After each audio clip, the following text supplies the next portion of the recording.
Friday, February 27th, today on Your Morning Atlantic, in the jury's hands. Deliberations to continue in Moncton this morning in the Jansen Baker double murder trial. Your top news headlines just ahead.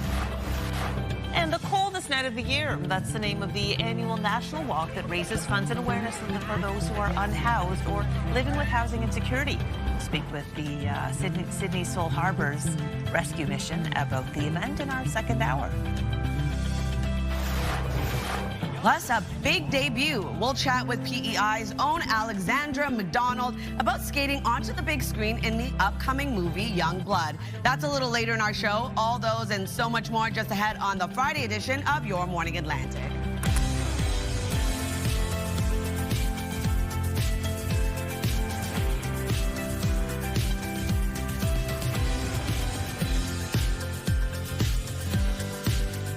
Hi, it's Friday, everybody. Come on in and join us. Friday edition of the show. So glad you're here. 6:01, Friday, February 27th.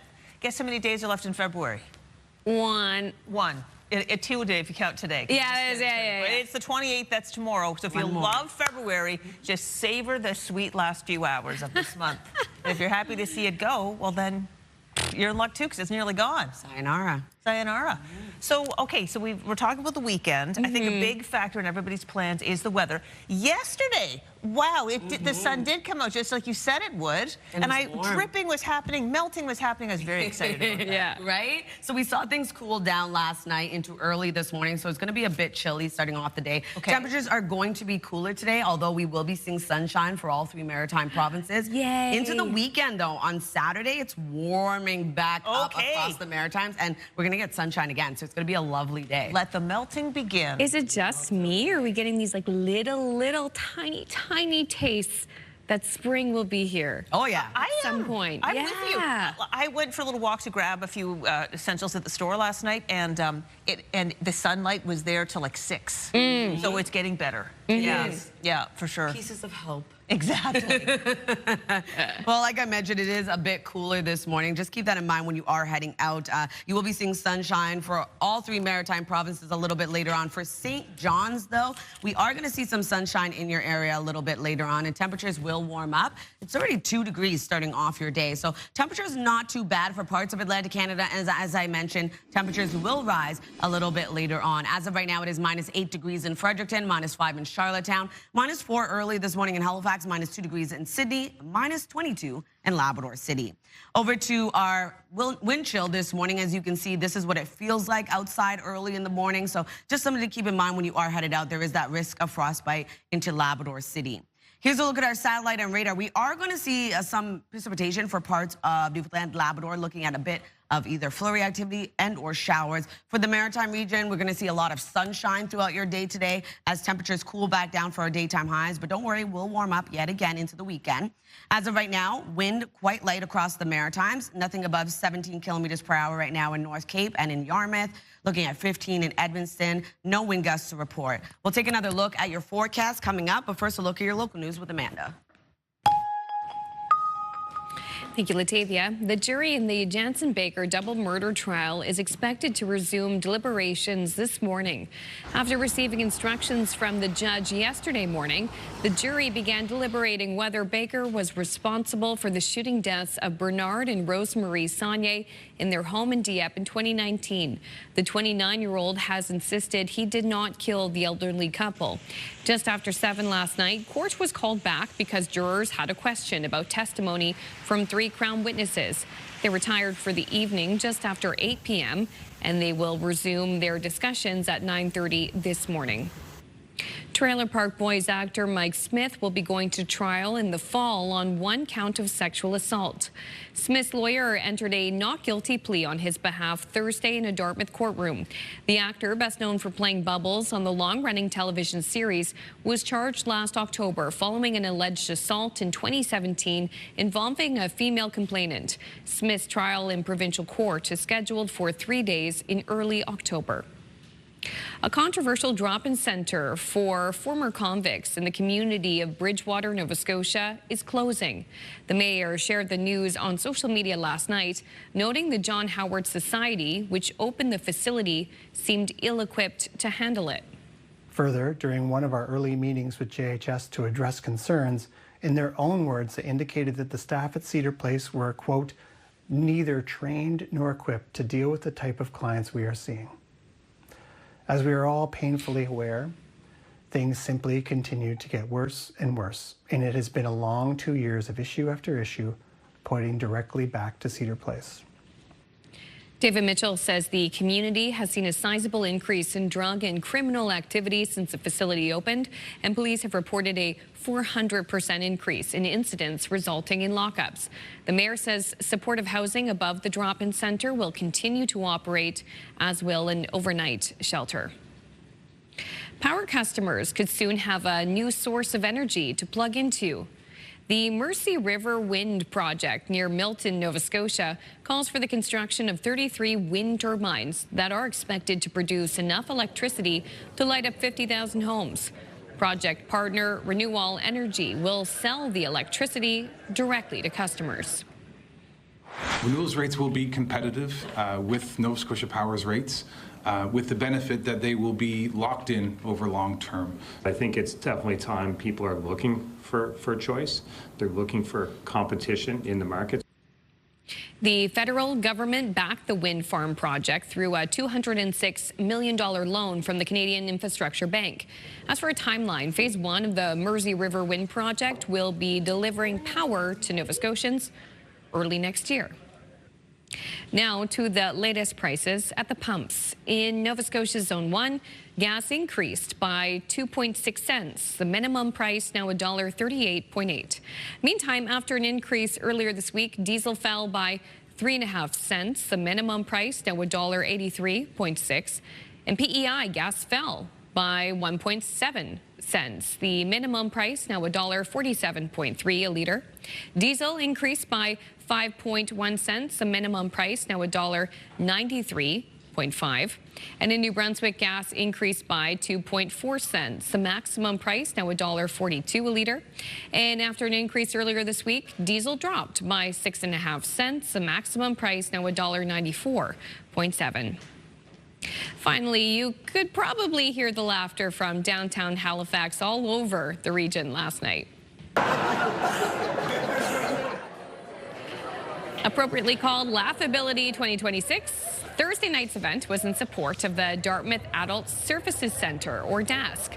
The feel-good fundraiser featured comedians with disabilities and an incredible lineup of talent. And organizers say the support was phenomenal. We're very thankful and appreciative of the nearly 300 people who have come here tonight at the West of Nova Scotian to have a good laugh, and to have a good laugh in support of our life-changing programs for individuals with intellectual disabilities. And CTV's Emma Comby was the MC for the evening program. We're told she and everyone had a really good time last night. And of course, lots and lots of laughs. It looked incredible. Really good. Great event. I had a chance to chat with some of the comedians. I visited DASC. And they were preparing for the show. Oh my gosh, so much fun. And yeah, the vibe there is wonderful. It's wonderful. They do a great job. They light up on stage. They light up on stage, and just like the money raised from support programs at DASC, and they just like they're doing wonderful work. And yeah, great service. Okay, let's move on to something serious and important right now. Efforts are underway in Halifax to mark the 35th anniversary of the end of the Gulf War. So these are images of a wreath-laying ceremony held yesterday at the Fairview Legion to honor the approximate 4,000 veterans of Operation Friction, the Canadian contribution to the 1991 U.S.-led war in the Persian Gulf.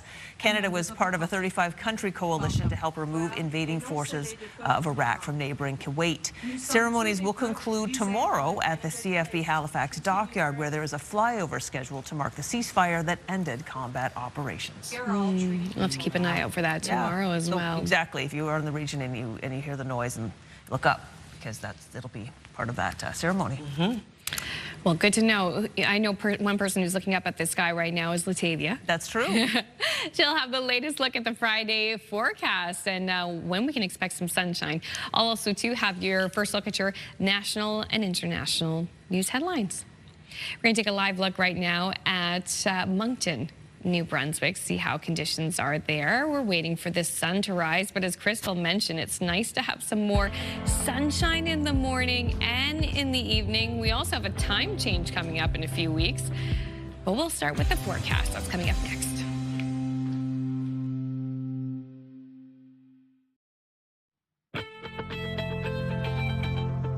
Good morning, Atlantic Canada. The time now is 6:12 on your Friday morning. We're taking a live look at Yarmouth. -6 degrees starting off your day, but temperature is expected to rise above seasonal for your daytime highs, but much cooler than we saw yesterday. As of right now, it is -10 degrees heading outdoors in Fredericton, -7 into Charlottetown with -2 in Sydney, -4 degrees early this morning in Halifax, -10 over in Happy Valley Goose Bay, -1 in Gander. Taking a look at our forecast timeline, we are seeing pretty clear skies for all three maritime provinces, a bit cloudier starting off your day in Cape Breton, parts of eastern Nova Scotia. Newfoundland, Labrador still holding on to a bit of mixed precipitation, looking at some flurry activity and or showers, and we do have some flurry activity as well for parts of Labrador. But other than that, sunshine for the most part throughout the day today. Into the afternoon, pretty much the same. We'll see sunny skies right across the maritime region, extending into parts of Newfoundland and Labrador, but still holding on to a bit of mixed precipitation for parts of Newfoundland. Into tonight, temperatures cooling back down, but don't worry, into Saturday's forecast, another sunny but really warm day is ahead. It's probably the warmest day of the week. So if you are wondering about rainfall totals, only seeing around 2 to 5 millimeters for St. John's, Newfoundland. Over to our forecast today for New Brunswick. Lots of sunshine, starting off with mainly sunny skies and then seeing clouds clear into the afternoon. Wind out of the west, 20 kilometers per hour. Daytime highs will range from -6 to -1. Prince Edward Island will see lots of sunshine as well. Looking at a mix of sun and cloud. Clouds clear a bit more, leaving mainly sunny skies into the afternoon with highs between -5 to -4. Wind out of the west as well, 20 gusting to 40. For Cape Breton, eastern Nova Scotia, daytime highs ranging from -2 to 2 degrees. Lots of sunshine throughout your day, wind gusts of 40. And for the rest of Nova Scotia, lots of sunshine as well as clouds continue to clear out into the afternoon with highs ranging from -2 to 3 degrees. For Labrador City today, a mix of sun and cloud with a high of -16 degrees and 3 degrees for St. John's, Newfoundland, looking at showers and or flurries throughout your day. So for forecast on Saturday, as I had mentioned, we're getting a lot of sunshine, really warm daytime highs for the maritime region. Sunshine also into parts of Newfoundland and Labrador, but Labrador also seeing some light snowfall. And into the northern region of New Brunswick, we will be seeing a chance of showers and or flurries early in the morning. And then into Sunday's forecast, pretty much the same, a bit of a cloudier start to the day, although we are going to see temperatures slowly cool back down, but we do have mixed precipitation returning as well. So that's something you have to think about, looking at some snow and or rain moving in for the Maritimes and into parts of Newfoundland. So that's a look at your weather forecast. We'll throw things over to Amanda. Thanks, Latavia. Prime Minister Mark Carney is in India today, kicking off a trade mission that will also make stops in Australia and Japan. Canada and India have committed to a trade deal that will be launched on this trip. And memorandums of understanding will be signed on defense, critical minerals, and clean energy during a series of meetings. Canada will attempt to reset a fractured diplomatic relationship as well with the Indian government. And while the Prime Minister is heading overseas to reduce Canada's reliance on the U.S., the opposition leader has laid out his vision for the Canada-U.S. relationship. But as CTV's Mike Lacouture reports, Pierre Poilievre wasn't the only one talking about cross-border trade. What President Trump says about Canada is wrong. It's the strongest language Pierre Poilievre has used against the U.S. president to date. In a speech to the Economic Club of Canada, the Conservative leader laid out how he would deal with the American administration if he was leading Canada.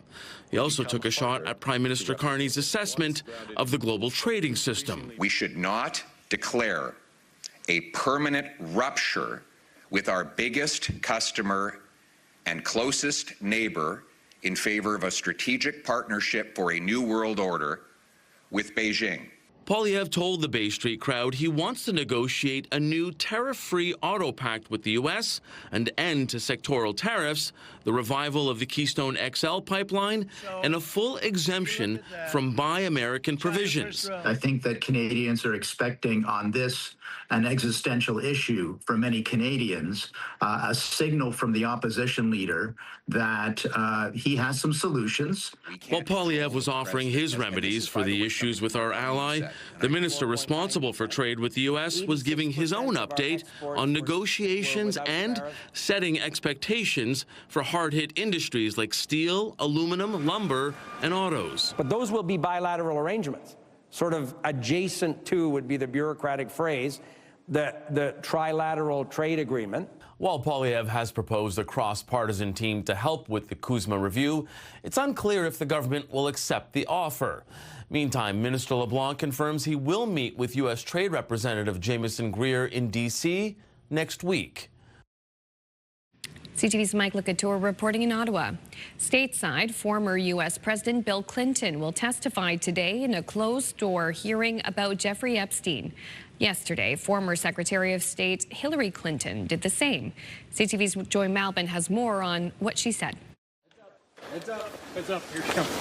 After more than 6 hours of questioning under subpoena, a defiant Hillary Clinton wants the truth to come out about convicted pedophile Jeffrey Epstein, insisting that her truth is, I never met Jeffrey Epstein, never had any connection or communication with him. I knew Ghislaine Maxwell casually. The former Secretary of State wanted a public hearing. Disappointed, she said, this photo was leaked to a conservative blogger by a Republican on the committee. Clinton called their questions repetitive, even bizarre. I started being asked about UFOs and a series of questions about Pizzagate, one of the most vile, bogus conspiracy theories that was propagated on the internet. Clinton says she's confident her husband knew nothing of Epstein's crimes. Bill Clinton appears in multiple photos in the Epstein files. He flew on his private plane at least 16 times,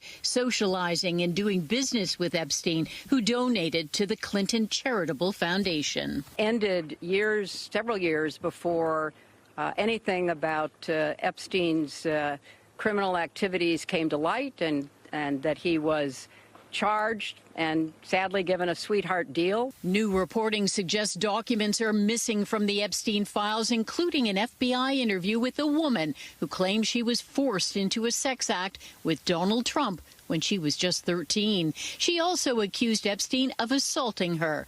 Democrats say calling the presidential couple to testify now sets a precedent. We're demanding immediately that we ask President Trump to testify in front of our committee and be deposed in front of oversight Republicans and Democrats. Hillary Clinton says the committee should question Donald Trump directly under oath. Tomorrow, it's her husband, Bill Clinton's turn to testify. CTV's Joy Malbin reporting in Washington. A quick break here. When we return, we'll have your must-see moment from TSN, plus your top business headlines. Your Morning Atlantic will be right back on this Friday. Please stay with us.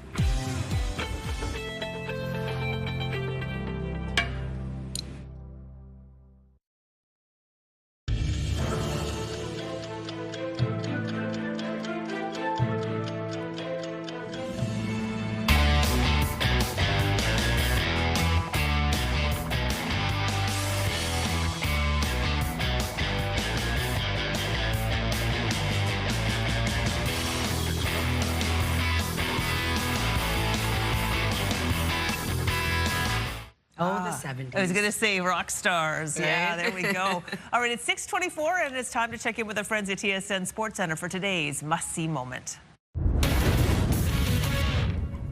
Hey there, welcome inside the Sports Center newsroom. Lindsay Hamilton with your must-see moment from Thursday. And for it, we are heading to Brooklyn. It's the Spurs and Nets, second quarter here.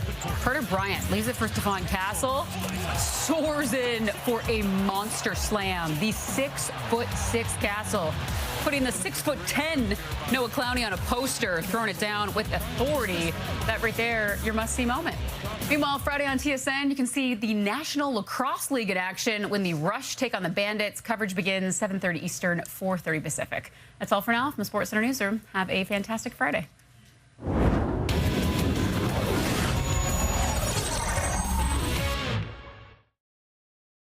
This TSN must-see moment brought to you by J.R. Rahe's Furniture and Appliances. And now we'll take a look at your business headlines from our colleagues over at BNN.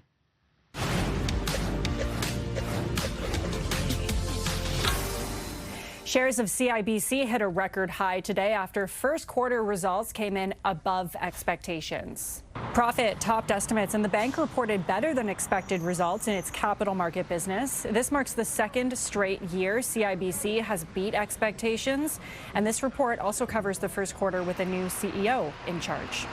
Meanwhile, TD Bank reported a 45% jump in first quarter profit that also topped estimates.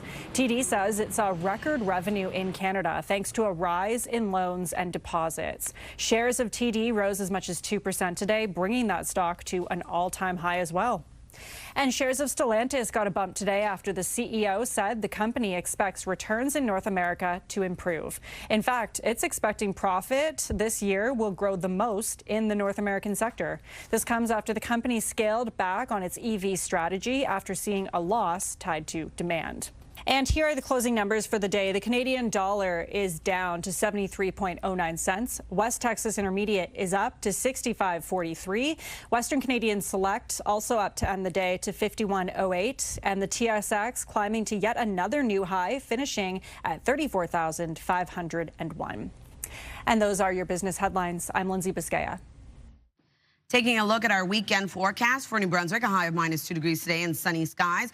We will be seeing sunshine, but also seeing the return of isolated showers to the northern region. Then on Sunday, snow across the province, a high of -3. Nova Scotia, 2 degrees today, and we are going to see a bit of sunshine. On Saturday, 4 degrees with sunny skies. On Sunday, rain and or snow. For Prince Edward Island, -4 degrees with a mix of sun and cloud. 3 degrees on Saturday with mainly sunny skies, and snow expected across the island on Sunday with a high of 0.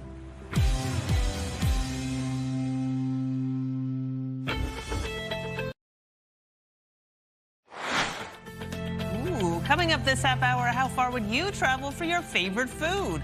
Whether it's across the street or across the country, we want to know. That's the topic of today's Move Morning Chat, and it's coming up in about 15 minutes on Your Morning Atlantic.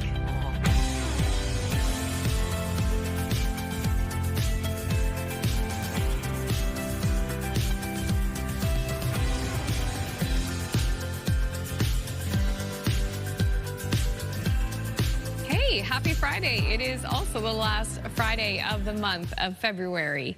Thank you so much for joining us bright and early. 6:30 is the time, 7 o'clock if you're in Newfoundland and Labrador. And feeling that sun, especially yesterday afternoon, on the skin, and the warmth of it was so nice and refreshing. Saw a lot of snow melt yesterday too. Oh yeah. No, it's hard to tell considering how big those mountains of snow have been, but huge. It's happening. Slowly but surely. That's the thing about March. Like, I know that we always get more snow in March, but it tends to melt. Yeah. And the temperatures warm up enough that when we do get 10, 15 centimeters of snow, it doesn't really stick around. No, and a lot of people like to go to the ski hills and do snowboarding over March break too. And my friends who are more experienced on the hills than I am, for sure, they say that it can be kind of a tough time because you want to get the last runs in of the season, but it can be really slushy on the hills too. True, but I love those days when you can like just wear your snow pants, but you can have like a t-shirt on. Right? I remember that back in the day. Oh no, it can be fun, and you get to wear the cool like 80s style sunglasses and stuff like on the hill. No, it's a whole vibe. It is that a we've vibe. got to look forward to, but not today. Today's cold. Yeah, it's colder. Okay. So what we're saying is basically it's still above seasonal for much of those daytime highs for the Maritime region, just not as warm as we saw yesterday. Okay. Yeah, but we'll see those temperatures from yesterday and higher into Saturday's forecast. So we will see that warm up again and sunny skies for the next couple of days. Music to my ears. Here's a look at Fredericton. -10 starting off your day. You'll be seeing sunshine as well as the sun begins to rise, and temperatures will warm up a little bit later on, but it is cooler starting off your day for parts of the region, especially when you factor in that wind chill this morning. As of right now, it is -7 degrees heading outdoors in Charlottetown, -4 in Halifax, -2 degrees in Sydney with 2 into St. John's, Newfoundland. Here's a look at that wind chill. So feeling colder than yesterday morning. As I mentioned, temperatures will rise, but not as warm as we saw for those daytime highs into yesterday's forecast, but today is still remaining above seasonal for parts of the region.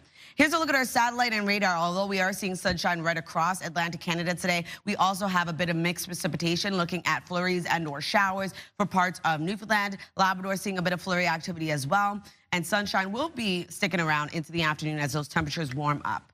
In terms of the wind, Quite light for much of the Maritime region, a bit breezy for others into the afternoon. But as of right now, 20 kilometers per hour in North Cape, 15 in Edmonton, 17 in Canso, with 13 in Sydney, and no wind gusts to report at this time. We'll take another look at your weekend forecast just ahead, but first a look at your local news with Amanda. The jury in the Jansen Baker double murder trial is expected to resume deliberations this morning. After receiving instructions from the judge Thursday morning, the jury began deliberating whether Baker was responsible for the shooting deaths of Bernard and Rosemarie Saunier in their home in Dieppe in 2019. The 29-year-old has insisted he did not kill the elderly couple. Just after 7 last night, court was called back because jurors had a question about testimony from 3 Crown witnesses. They retired for the evening just after 8 p.m., and they'll resume their discussions at 9:30 this morning. A controversial drop-in center for former convicts in the community of Bridgewater, Nova Scotia is closing. The mayor shared the news on social media last night, noting the John Howard Society, which opened the facility, seemed ill-equipped to handle it. Further, during one of our early meetings with JHS to address concerns, in their own words, they indicated that the staff at Cedar Place were, quote, neither trained nor equipped to deal with the type of clients we are seeing. As we are all painfully aware, things simply continue to get worse and worse, and it has been a long 2 years of issue after issue, pointing directly back to Cedar Place. David Mitchell says the community has seen a sizable increase in drug and criminal activity since the facility opened, and police have reported a 400% increase in incidents resulting in lockups. The mayor says supportive housing above the drop-in center will continue to operate, as will an overnight shelter. Power customers could soon have a new source of energy to plug into in Nova Scotia. The Mersey River Wind Project near Milton calls for the construction of 33 wind turbines that are expected to produce enough electricity to power up to 50,000 homes. Project partner Renewable Energy will sell the electricity directly to customers. The federal government is backing the wind farm project through a $206 million loan from the Canadian Infrastructure Bank. As for a timeline, phase 1 of the project will be delivering power to Nova Scotians early next year. New Brunswick's health minister says a plan is on the way to address the need for more long-term care facilities. That comes after a top health official warned too many of those patients were taking up space in hospitals, and the situation was already a crisis. CTV's Laura Brown reports.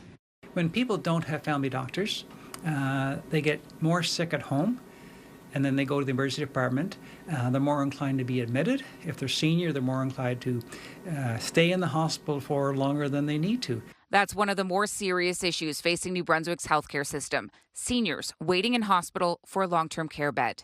We're moving toward having regional nursing homes as opposed to regional acute care hospitals. It's an issue Horizon Health CEO said earlier this month is at a crisis point, with 40% of hospital beds used by these patients who need nursing home care. But the minister promised today a plan is coming. We have a plan for getting people out of our hospitals, into our communities, into nursing homes, special care homes. And, if we don't make a change, then our number of people in our hospital will just grow. I've seen pieces of it and looking forward to when Minister Boudreau and her team releases it. Social Development Minister Cindy Miles was originally part of the team who worked on that plan, but the seniors file was recently handed to the new Minister for Seniors and Long-Term Care, Lynn Chantal Boudreau. Miles and Dornan say New Brunswickers should expect to see that plan sometime in March. All Horizon hospitals are well over 100% capacity right now, meaning there's more patients than beds. Laura Brown, CTV News, Nakawick Millville, New Brunswick.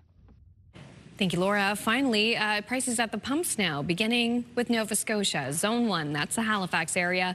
Gas increased by 2.6 cents. The minimum price now $1.38.8. Meantime, after an increase earlier this week, diesel fell by 3.5 cents. The minimum price now $1.83.6. In Prince Edward Island, gas fell by 1.7 cents. The minimum price now $1.47.3 a litre. And diesel increased by 5.1 cents. The minimum price now $1.93.5. And in New Brunswick, gas increased by 2.4 cents. The maximum price now $1.42 a litre.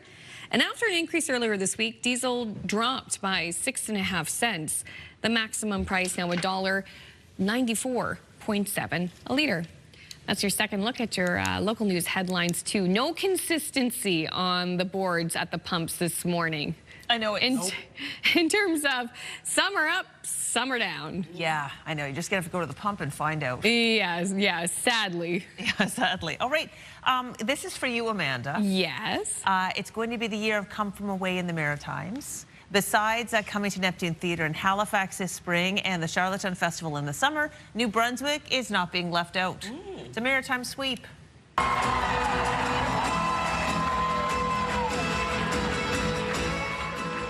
The wildly popular Canadian musical is coming to Moncton and Fredericton this fall.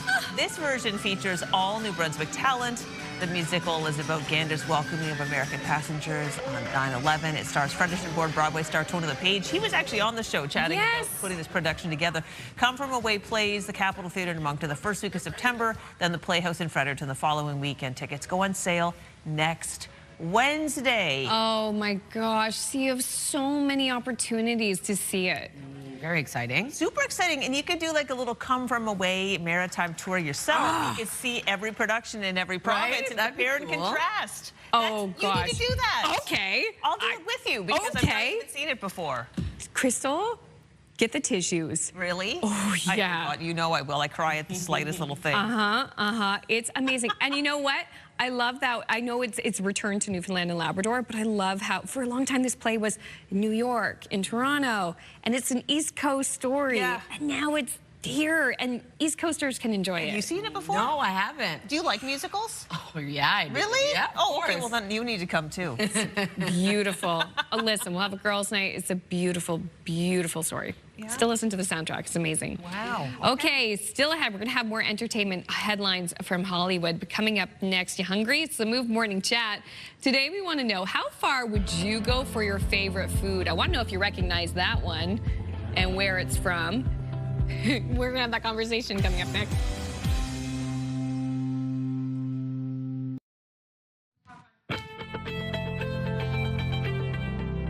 Good morning and welcome back. The time now is 6:43. We're taking a live look at Brookvale. -8 degrees as you start off your day, but as you can see in the background, the sun is beginning to rise. Sunshine for all three maritime provinces, even for parts of Newfoundland and Labrador today. As of right now, -10 degrees as you head outdoors in Fredericton, -7 in Charlottetown, -4 degrees early this morning in Halifax, -2 in Sydney, -7 degrees in Cartwright, and -3 in St. Anthony.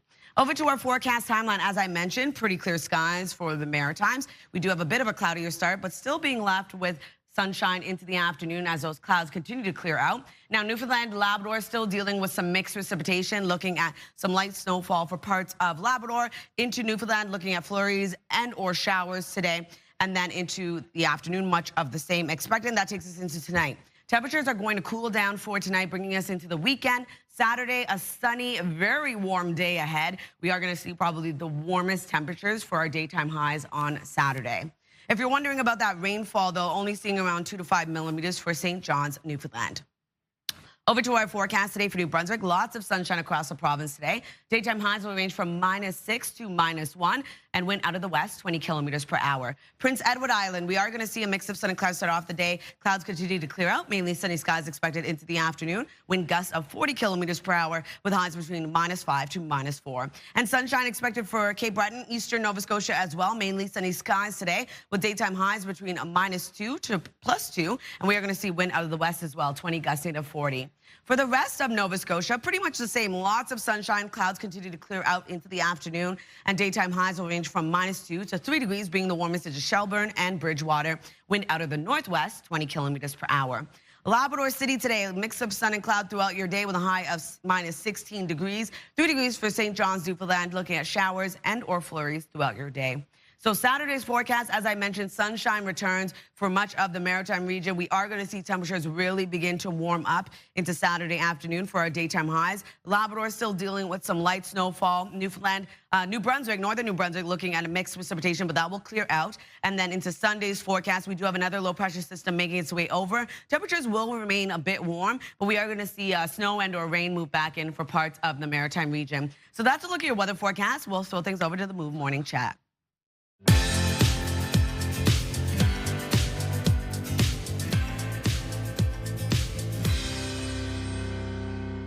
We are hungry for the Move Morning Chat this week. We're going to keep the food theme going today and talk about there are meals we love to have, things we want to try, but what's the farthest you have ever traveled to get a specific meal?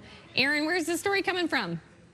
Well, we've been talking about the viral Japanese sandwich that is finally coming to Canada. Now, it is the viral Japanese egg salad sandwich. If you haven't looked this up, give it a Google. It's called a tamago sandwich, and it basically is like the fluffiest, most delicious egg salad sandwich. People go all the way to Japan and find this at a 7-Eleven, believe it or not. Wow. It is just egg salad with some Japanese Kewpie mayo on milk bread, but people swear by it. So it is it's going to be in Canada March the 4th, but the problem is only at 7-Eleven. So we all have to travel to Toronto at least to get one, which got us talking about, traveling for a specific dish. And Peter, I mean, it sounds like you're doing this all the time. Well, I started early, I must say, because growing up in rural Nova Scotia, I can tell you that the closest McDonald's was about an hour and 15-minute drive away. And that did not stop me from probably about once a month or so getting behind the wheel of my dad's truck and saying, okay, guys, let's go. We're going to Truro to get a Big Mac. So it would be an hour and 15-minute drive, and we'd get the Mac and we'd get the fries, and we'd head back home at the end of the So worth it, though, right? So worth it, Aaron. So worth it, for sure. Oh, I'm glad you're closer to McDonald's now, Peter. Oh, yeah, thank you. I was thinking about the farthest I've traveled for food, and I have to say, I think for my husband and I, it is to Riverview, New Brunswick from Halifax. So if you've done the drive, it's roughly 2.5 to 3 hours, depending, because we like to go to the homestead in Riverview. So if you've never been there, it's great comfort food, but in particular, we love what's called the peanut butter pie.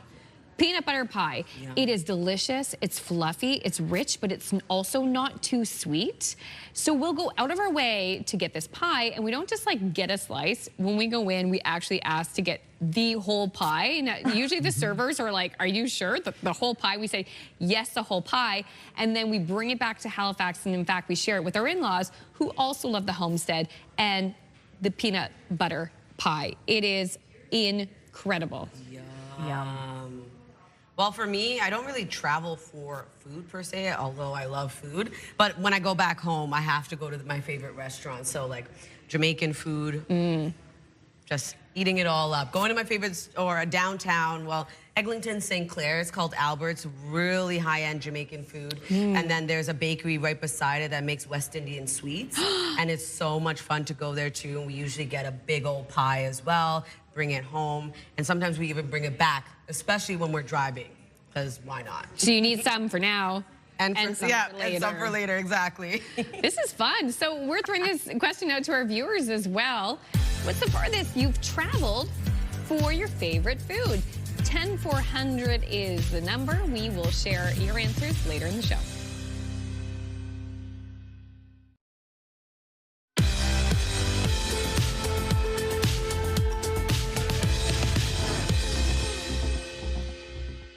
Welcome back. The time now is 6:52. Lots going on in Hollywood. We'll take a look at your entertainment headlines.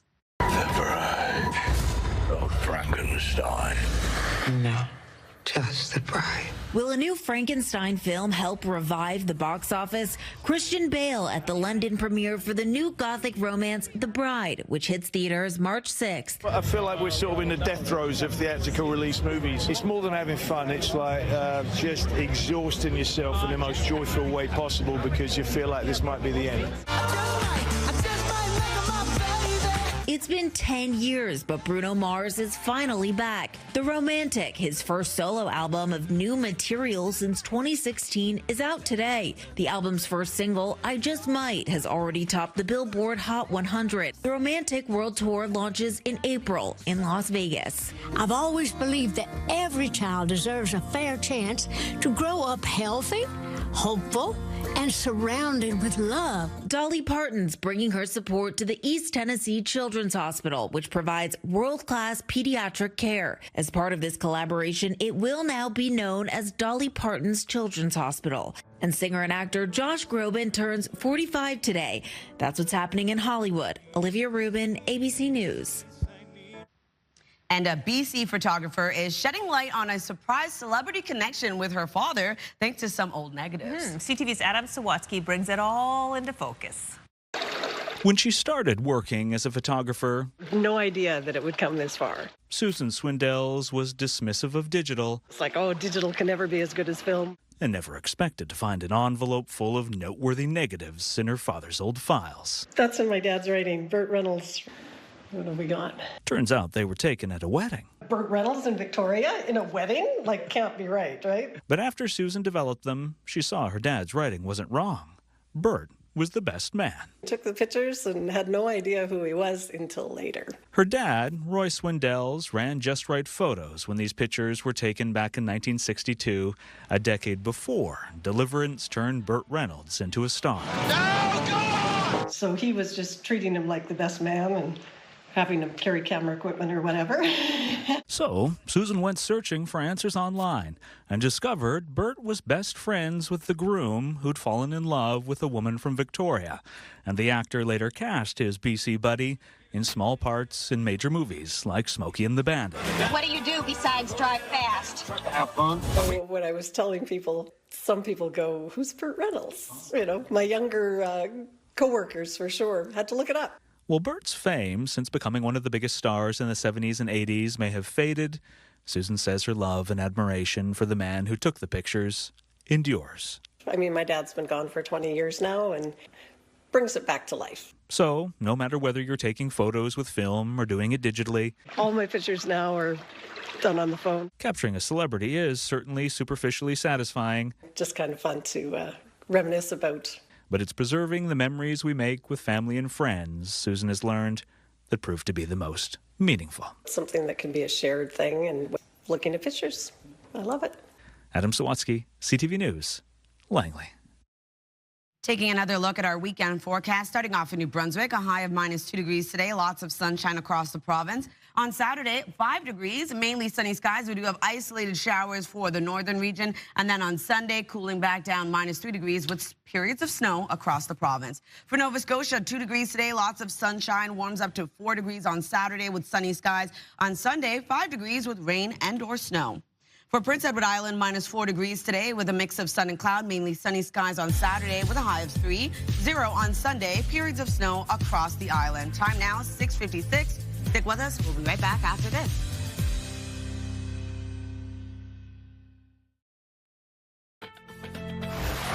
February 27th, today in your Morning Atlantic, in the jury's hands.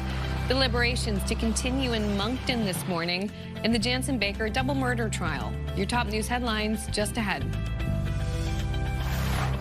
And the coldest night of the year. Maritimers prepare to walk the walk for the region's homeless. We'll speak with the Souls Harbor Rescue Mission in Cape Breton to find out more. That's on the Friday edition of Your Morning Atlantic.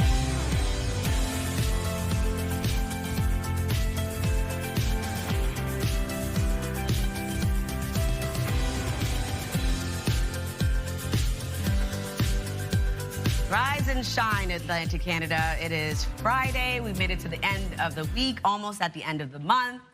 I'm happy. Yeah. Hey, and I love being here. Don't get me wrong. It's nice to kind of just not put on makeup, not have to do your hair and dress up, and just veg out. Absolutely. Yeah. For sure.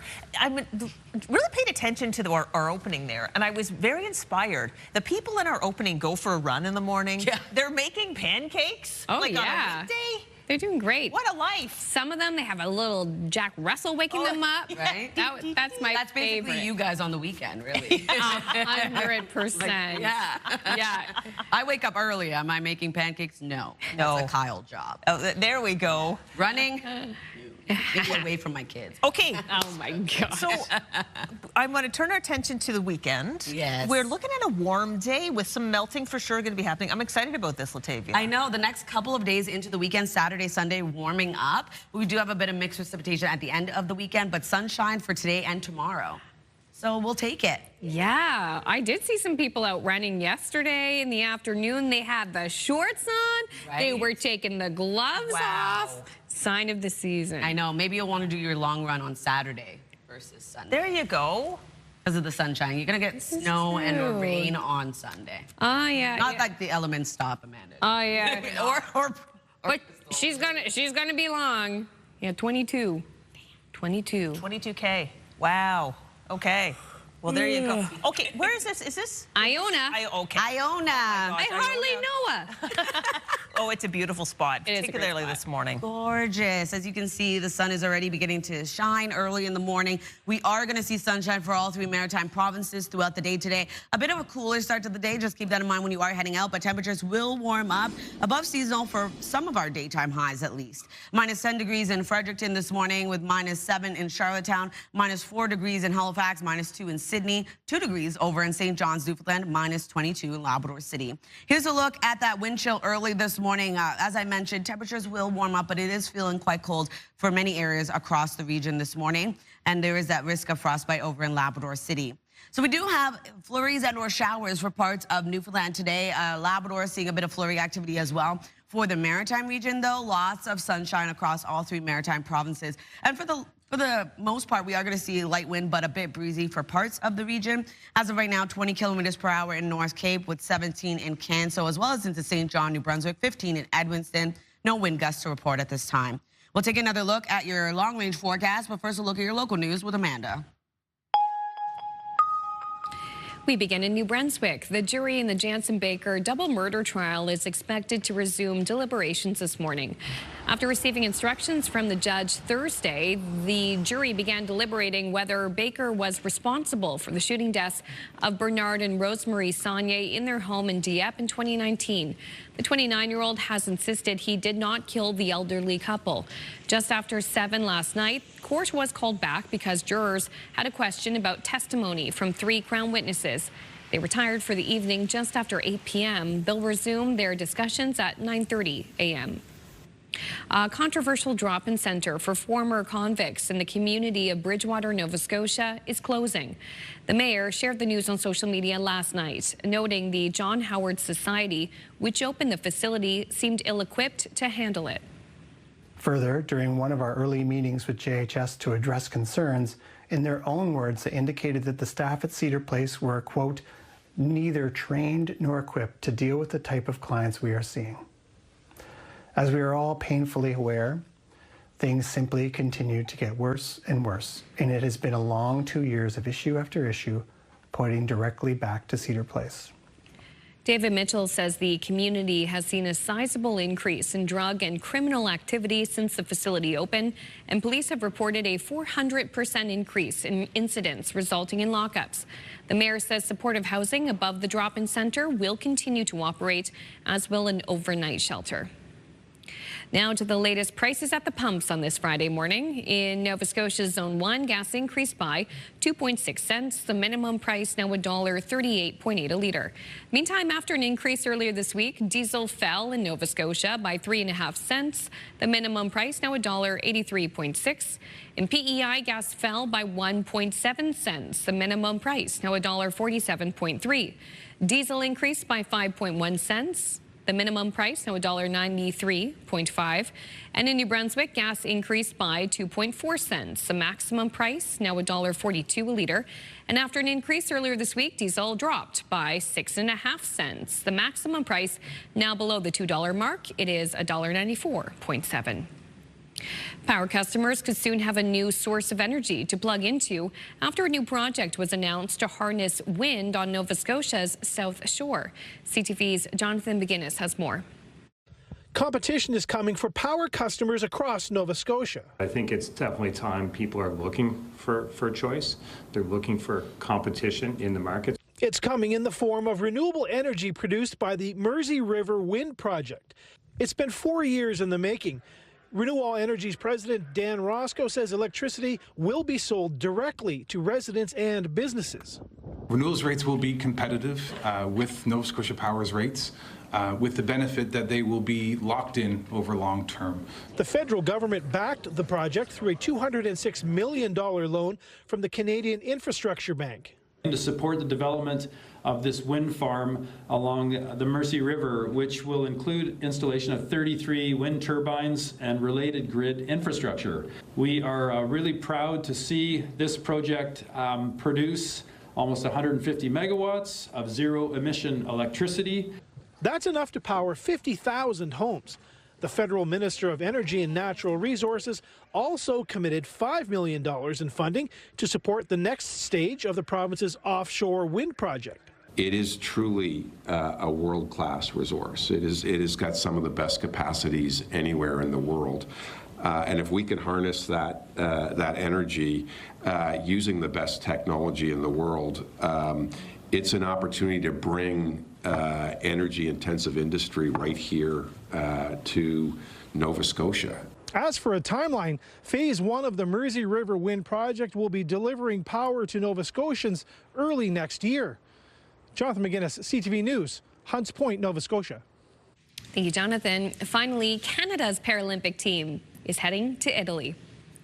Canada is sending 50 athletes, including 19 who are making their Paralympic debut, to Milano Cortina. They received a special send-off from Pearson Airport yesterday afternoon. Canada will compete in each sport at the Games, including para-alpine skiing, para-ice hockey, para-snowboard, and wheelchair curling. The 2026 Paralympic Winter Games will run from March 6th to the 15th. So if you are missing the Olympic action, the Paralympians getting ready to take the stage. Very exciting. I know. Love this mock-up, too. I know. So cool. All right, let's talk about a little bit of art. All right, this designer turns used coffee pods into earrings. She's from Australia. Her name's Lizzie. She's turned 40,000 used pods into fashion statements. She says not only are they sustainable, the earrings are also quite the conversation starter. Australia also has a program called Planet Arc. It aims to create a national strategy to collect and recycle used coffee pods. This is kind of an ongoing issue. So there they are. And I can see how just in a different context, this could be a nice statement earring. Absolutely. I mean, it could smell great. And it would smell great. Yeah, wake you up in the morning. I mean, there's a lot to be said about the coffee pod earring. That's cool. I like that. We're using it. Okay, still ahead this half hour, I'll have your national news headlines. And Latavia has the latest look at the Friday forecast. It is the last Friday of February. And here's a live look outside in Port aux Basques, Newfoundland. Not seeing any ferry issues this morning. I know that's often impacted by the weather between Port aux Basques and North Sydney. The forecast coming up next.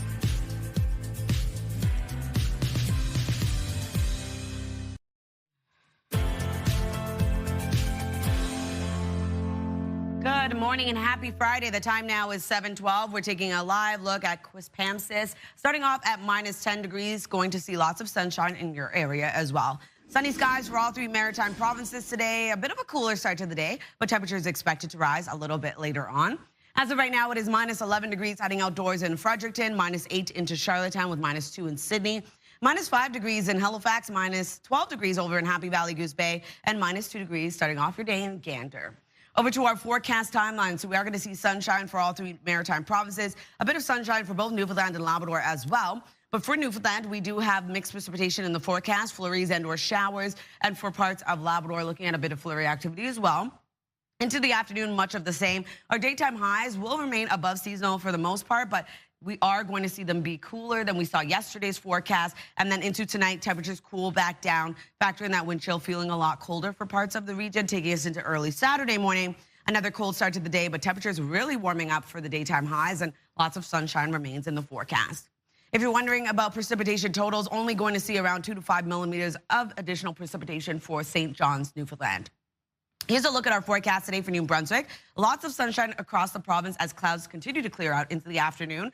Daytime highs will range from -5 to -1, and pretty light wind across the province out of the west, 20 kilometers per hour. For Prince Edward Island, highs between -5 to -4. A mix of sun and clouds starts off the day. Clouds continue to clear out, leaving mainly sunny skies, and wind picking up out of the west, 20 gusting to 40. Cape Breton, eastern Nova Scotia, pretty much the same. We are going to see lots of sunshine throughout your day. Wind gusts of 40, and daytime highs will range from -2 to +2 degrees, being the warmest into Sheet Harbor. For the rest of Nova Scotia, sunny skies today as clouds continue to clear out. Daytime highs between -2 to 4 degrees in Shelburne, and wind out of the northwest, 20 kilometers per hour. Lots of sunshine for Labrador City today with a high of -16, a mix of sun and cloud. 3 degrees for St. John's, Newfoundland. We do have that showers and or flurries throughout your day. So into Saturday's forecast, we are going to see some light snowfall for parts of Labrador, a bit of mixed precipitation for parts of New Brunswick, and then lots of warm-up is going to take place. We are going to see warmer temperatures and lots of sunshine for the most part. Saturday night, pretty much the same. We are going to see increasing cloudiness, but temperatures remain relatively warm, taking us into Sunday's forecast. A cloudier day ahead, lots of sunshine, but we do have another low pressure system making its way over, bringing snow and or rain back around for the Maritime region and parts of Newfoundland. That's a look at your weather forecast. We'll throw things over to Amanda for your national, international news headlines. Thanks, Latavia. Time is 7:15. Prime Minister Mark Carney is in India today, kicking off a trade mission that will also make stops in Australia and Japan. Canada and India have committed to a trade deal that will be launched on this trip. CTV News has learned letters of intent and memorandums of understanding will be signed on defense, critical minerals, and clean energy during a series of meetings. Canada will attempt to reset a fractured diplomatic relationship with the Indian government. And while the Prime Minister is heading overseas to reduce Canada's reliance on the U.S., the opposition leader has laid out his vision for the Canada-U.S. relationship. But as CTV's Michael Couture reports, Pierre Poilievre wasn't the only one talking about cross-border trade. What President Trump says about Canada is wrong. It's the strongest language Pierre Poilievre has used against the U.S. president to date. In a speech to the Economic Club of Canada, the Conservative leader laid out how he would deal with the American administration if he was leading Canada. He also took a shot at Prime Minister Carney's assessment of the global trading system. We should not declare a permanent rupture with our biggest customer and closest neighbor in favor of a strategic partnership for a new world order with Beijing. Poilievre told the Bay Street crowd he wants to negotiate a new tariff-free auto pact with the U.S., an end to sectoral tariffs, the revival of the Keystone XL pipeline, and a full exemption from Buy American provisions. I think that Canadians are expecting on this an existential issue for many Canadians, a signal from the opposition leader that he has some solutions. While Poilievre was offering his remedies for the issues with our ally, the minister responsible for trade with the U.S. was giving his own update on negotiations and setting expectations for hard-hit industries like steel, aluminum, lumber, and autos. But those will be bilateral arrangements, sort of adjacent to would be the bureaucratic phrase, the trilateral trade agreement. While Poilievre has proposed a cross-partisan team to help with the CUSMA review, it's unclear if the government will accept the offer. Meantime, Minister LeBlanc confirms he will meet with U.S. Trade Representative Jamieson Greer in D.C. next week. CTV's Michael Couture reporting in Ottawa. A quick break here on Your Morning Atlantic. When we return, we will talk with Souls Harbor Rescue Mission in Cape Breton about the coldest night of the year fundraiser. That's coming up next.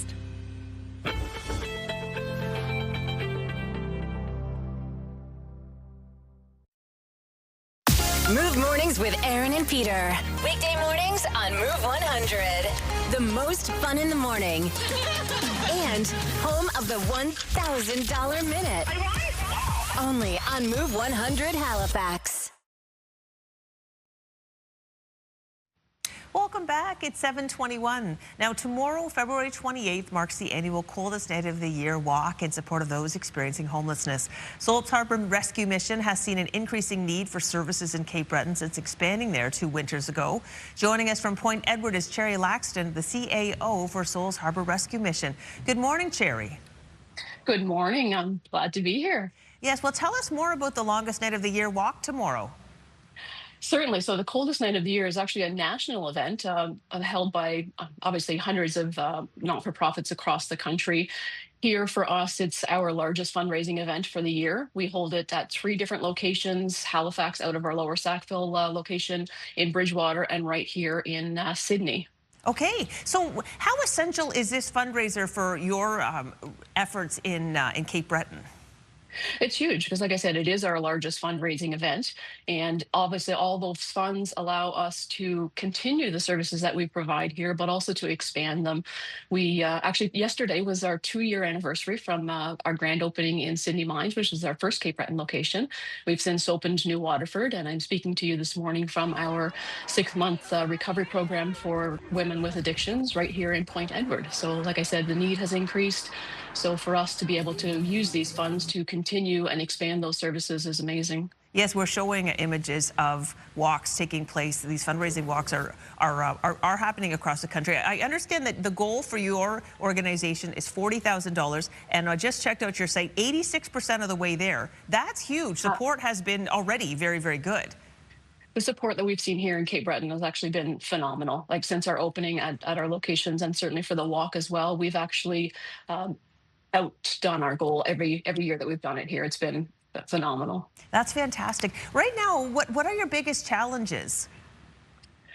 I would say the fact that there are not enough services. For us, obviously, we can only meet so many needs. The locations that we have right now are addressing food insecurity and obviously the rising costs of everything else that doesn't allow people to buy basic needs and to supply their families with things that are necessary, that most of us just think are commonplace everyday items.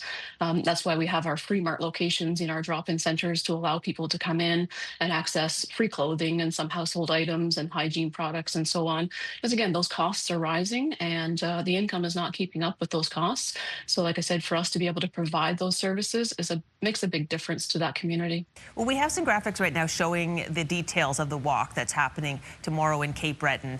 If people wanted to participate, how can they find out more information? Well, they can certainly go to CNOY online and just, CNOY/Sydney will get you to our Sydney site. And like I said, $33,000 there right now. And I would say that in the last 24 hours or so is when we see our biggest push. So I'm absolutely anticipating that the local Cape Breton people will actually beat that goal. I'm certain that they will. So we would love for you to come out. Even if you haven't signed up already, you can certainly come out. Just sign a waiver once you get to the event. We would love to see everyone there. Even if you just don't have time to fundraise right now, just come out, join us, and be a part of the local community out there to support those in need. Yeah, I saw that everybody starts to gather around 4 o'clock, and then as it gets into evening, the walk actually happens. So it will be dark when people are walking. So the event's happening all across the country. The Sydney walk is tomorrow, and the details are there. I just checked at the website right before we talked, Cherry, and it's up to 36,000 right now. Oh, so wow. if you say they're going to be the Fabulous. last push, is when you're going to meet your goal and then some, which is fantastic news. Thank you so Absolutely. much for We did the joining same us last year. this morning, and thank you for your continued efforts to do your best to meet the demand that's ever growing. Oh, thanks so much for having us and bringing attention to this crazy need. We've put the details on our website to CNOY. You can check out the Sydney site specifically, or maybe there's a walk near you. That was Cherry Laxton joining us this morning from Cape Breton. Now it's 7:25. We need to take a break, but we're actually not taking a break. We've got time for a 3-day. Latavia, over to you. Thanks, Crystal. A high of -2 degrees today for New Brunswick. Lots of sunshine across the province. Warming up to 5 on Saturday. Mainly sunny skies. We do have isolated showers for the northern region on Sunday. -3 with snow. For Nova Scotia, 2 degrees today, lots of sunshine. Sunshine continues on Saturday with a high of 4. 5 degrees on Sunday, rain and or snow. And then in Prince Edward Island, -4 degrees with a mix of sun and clouds. Sunshine continues on Saturday, warming up to 3. 0 on Sunday with snow.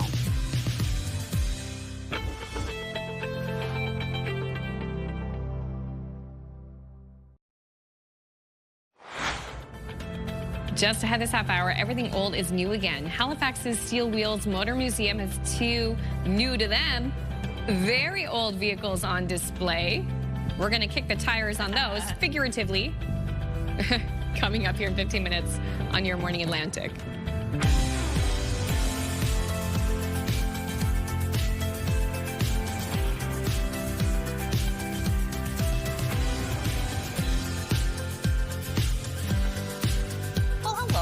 It's 7:30. Come on in. Welcome back on this last Friday of February. Got to visit Steel Wheels Motor Museum. That place is great. Really gets the motor running. Yeah, it's in the Bears Lake area of Halifax if you haven't been. Admission is very reasonable, and there's something there for all ages, and you just get to see a really cool variety of automobiles, some classics, some new, all shined up. But there's two new ones on display, but they're not new. They're super duper old. And we'll tell you all about their cool history when we do the segment. Yeah, very exciting. Old in great condition. Oh, yeah. Oh, yeah. Super duper condition, no, for sure. Now, it might even be warm enough this weekend, maybe if you're a little bit bold, to put the top down if you happen to be lucky enough to own a convertible. You know what's funny? I owned a convertible. Did you? I always wanted one. I had a Beetle convertible. Convertibles suck. They suck? You know why? Your hair goes everywhere. Sometimes you can't breathe because all the wind. Wow. And if the sun's beating down, you're sweating. It's not all that it's cracked up to Well, it's be, always which is funny. It's in my dream to own one. Yeah. So I do plan to do it, and then if it turns out to be a disappointment, I'll sell it. Exactly. At least try it out. Take the risk, Latina. Yeah, why not? All right, well, like Crystal said, lots of sunshine into the weekend, so if you want to put the top down, you could. We are going to see those temperatures warm up a little bit later on as well. So as you can see in Chester, the sun is already beginning to shine, and all three maritime provinces getting that sunshine today. Although starting off a bit cooler, we are going to see temperatures warm up, but just not as warm as we saw in yesterday's forecast. Minus 11 degrees in Fredericton, minus 8 in Charlottetown, with minus 5 degrees in Halifax, minus 2 in Sydney, minus 7 degrees in Cartwright, and 2 degrees in St. John's, Newfoundland. Here's a look at that wind chill. So it is cooler this morning. As I just mentioned, there is a risk of frostbite in Labrador City as well. And then in terms of our satellite and radar, a bit of active weather in the forecast, looking at a bit of flurry activity for parts of Labrador, flurries and/or showers for parts of Newfoundland, and sunshine for all three maritime provinces. Wind on the lighter side of things early this morning. We will see it pick up into the afternoon, 19 kilometers per hour right now in North Cape, 20 into Canso, 15 in Moncton. No wind gusts to report at this time. We'll take another look at your weekend forecast just ahead. First, a look at your local news with Amanda. The jury in the Jansen Baker double murder trial is expected to resume deliberations this morning. After receiving instructions from the judge Thursday morning, the jury began deliberating whether Baker was responsible for the shooting deaths of Bernard and Rosemary Saunier in their home in Dieppe in 2019. The 29-year-old has insisted he did not kill the elderly couple. Just after 7 last night, court was called back because jurors had a question about testimony from 3 Crown witnesses. They retired for the evening just after 8 p.m., and they'll resume their discussions at 9:30 this morning. Trailer Park Boys actor Mike Smith will be going to trial in the fall on 1 count of sexual assault. Smith's lawyer entered a not guilty plea on his behalf Thursday in a Dartmouth courtroom. The actor, best known for playing Bubbles on the long-running television series, was charged last October following an alleged assault in 2017 involving a female complainant. Smith's trial is in provincial court is scheduled for 3 days in early October. A controversial drop-in center for former convicts in the community of Bridgewater, Nova Scotia is closing. The mayor shared the news on social media last night, noting the John Howard Society, which opened the facility, seemed ill-equipped to handle it. Further, during one of our early meetings with JHS to address concerns, in their own words, they indicated that the staff at Cedar Place were, quote, neither trained nor equipped to deal with the type of clients we are seeing. As we are all painfully aware, things simply continue to get worse and worse, and it has been a long 2 years of issue after issue, pointing directly back to Cedar Place. David Mitchell says the community has seen a sizable increase in drug and criminal activity since the facility opened, and police have reported a 400% increase in incidents resulting in lockups. The mayor says supportive housing above the drop-in center will continue to operate, as will an overnight shelter. One area of the Nova Scotia government that's expanding is the number of seats in Province House. The Nova Scotia legislature will add a member, bringing the total number of ridings to 56. The province introduced legislation that will split the riding of Inverness into two, creating a new Acadian seat in Cheticamp. Inverness MLA Kyle McQuarrie will remain while a by-election is held to fill the new seat. That vote is expected within the next 6 months. So I would expect a by-election in a timely fashion, but I know the Premier typically wants to follow what the court said. I talked to him about that. He said follow what the court said, and we don't want to have a new constituency in Nova Scotia that doesn't have representation, so I think you'll see it sooner than later. The move creates 4 protected Acadian districts, including Argyll, Clare, and Richmond. Acadians were the first European settlers in Nova Scotia. An NSLC in Halifax is closing its doors. The store inside Scotia Square has faced challenges with safety and security, according to the corporation. In fact, from April of last year until January, the number of thefts there were up 160%. It's disheartening. It's not a complete surprise in terms of the impact shoplifting is having. We're hearing this from a lot of our businesses. We're seeing this in police stats. The shoplifting continues to be on the rise. Paul McKinnon says theft is affecting businesses in downtowns across the country, and he believes all levels of government need to address the issue. Now to the latest prices at the pumps. In Nova Scotia Zone 1, gas increased overnight by 2.6 cents. The minimum price now $1.38.8. Meantime, after an increase earlier this week, diesel fell by 3.5 cents, and minimum price now $1.83.6. In PEI, gas fell by 1.7 cents. The minimum price, $1.47.3. Diesel increased by 5.1 cents. The minimum price, $1.93.5. And in New Brunswick, gas increased by 2.4 cents. The maximum price, $1.42 a liter. And after an increase earlier this week, diesel dropped by 6.5 cents. The maximum price, now $1.94.7. Finally, 2025 may be long over, but there is a new winner for the highest grossing movie of last year, at least here in North America. We have to solve the case. It's not worth dying for. Nick! Zootopia 2 hit theaters for the U.S. Thanksgiving weekend. Since then, the animated Buddy Cop sequel has smashed a number of box office records. It had already been named the top grossing film internationally for 2025. But after a few more weeks in theaters, it's now defeated, any guesses? A Minecraft movie. There you go. That's the answer. To claim that same title across the U.S. and Canada with $424.2 million U.S. Woo! I would go see this. Ticket sales. I would go see this. You will go see this. My would daughter like it. loves Zootopia. Maybe we'll go to the movies this weekend. Oh, yes, you should. And I think it's now available on streaming. We certainly saw it in theaters, so we contributed to that. Zootopia 2? Yeah, Did yeah. you like it? We did. It was cute. I like. It was, I have to admit, it was cute and good. And I know it was a top grossing movie, but it still kind of surprised me a little bit. Like, it was nice and enjoyable. But yeah. To be that Did you see popular. Zootopia 1? Yes, years ago, yeah. There's so many great iconic lines from that. Oh, yes. Carrots for one, that horrible little microwave dinner the poor rabbit has to make for herself. That's like a term. You know, you watch movies and it becomes like carrots for one is like, that's a term in our household. That's the one that you use. You quote Sorry, that one. Your father and I are going out tonight. It's carrots for one for you. I love it. That's adorable. Yeah. I love that. But yeah, breaking records. Well, speaking of adorable, this next story is just that. The Toronto Zoo is welcoming a new bundle of joy, and she's very tall.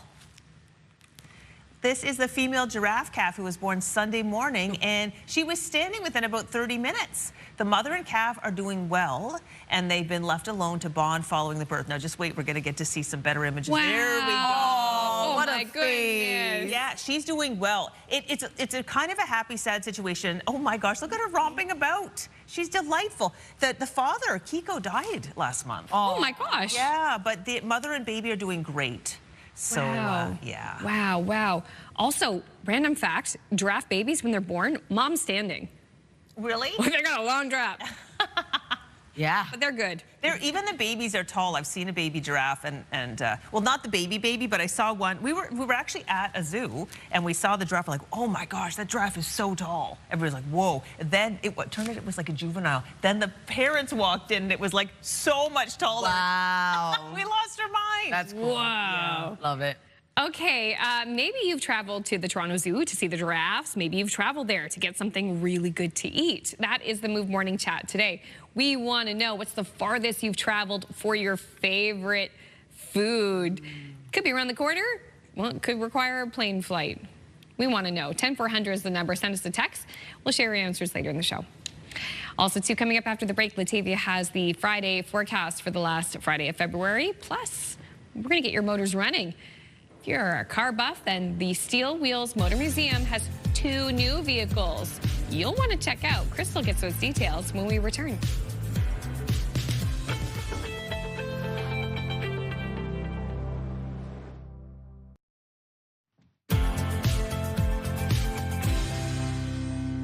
Good morning and welcome back. The time now is 7:43. We're taking a live look at a beautiful sunny start to the day over in Charlottetown. -8 degrees as of right now. Starting off the day with a mix of sun and cloud. Clouds will continue to clear out into the afternoon. A bit cooler early this morning for parts of the region. -11 degrees right now in Fredericton. -5 in Halifax, -2 degrees in Sydney. -12 in Happy Valley Goose Bay. -2 degrees in Gander. Over to our forecast timeline. Still seeing flurries and or showers for parts of Newfoundland. A bit of flurry activity for parts of Labrador early this morning.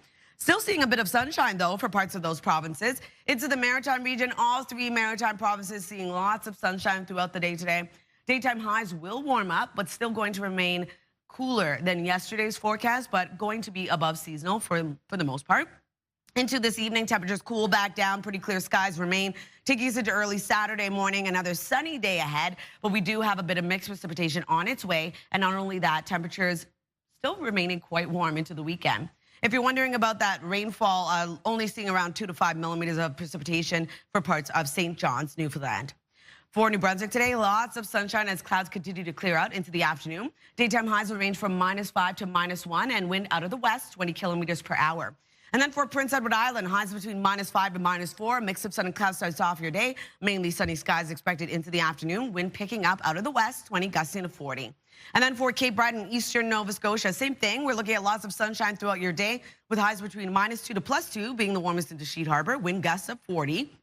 And then for the rest of Nova Scotia, daytime highs between -2 to 4 degrees, being the warmest into Shelburne. Lots of sunshine as well, and pretty light wind out of the northwest, 20 kilometers per hour. Seeing sunshine as well over in Labrador City today with a mix of sun and cloud, a high of -16 degrees.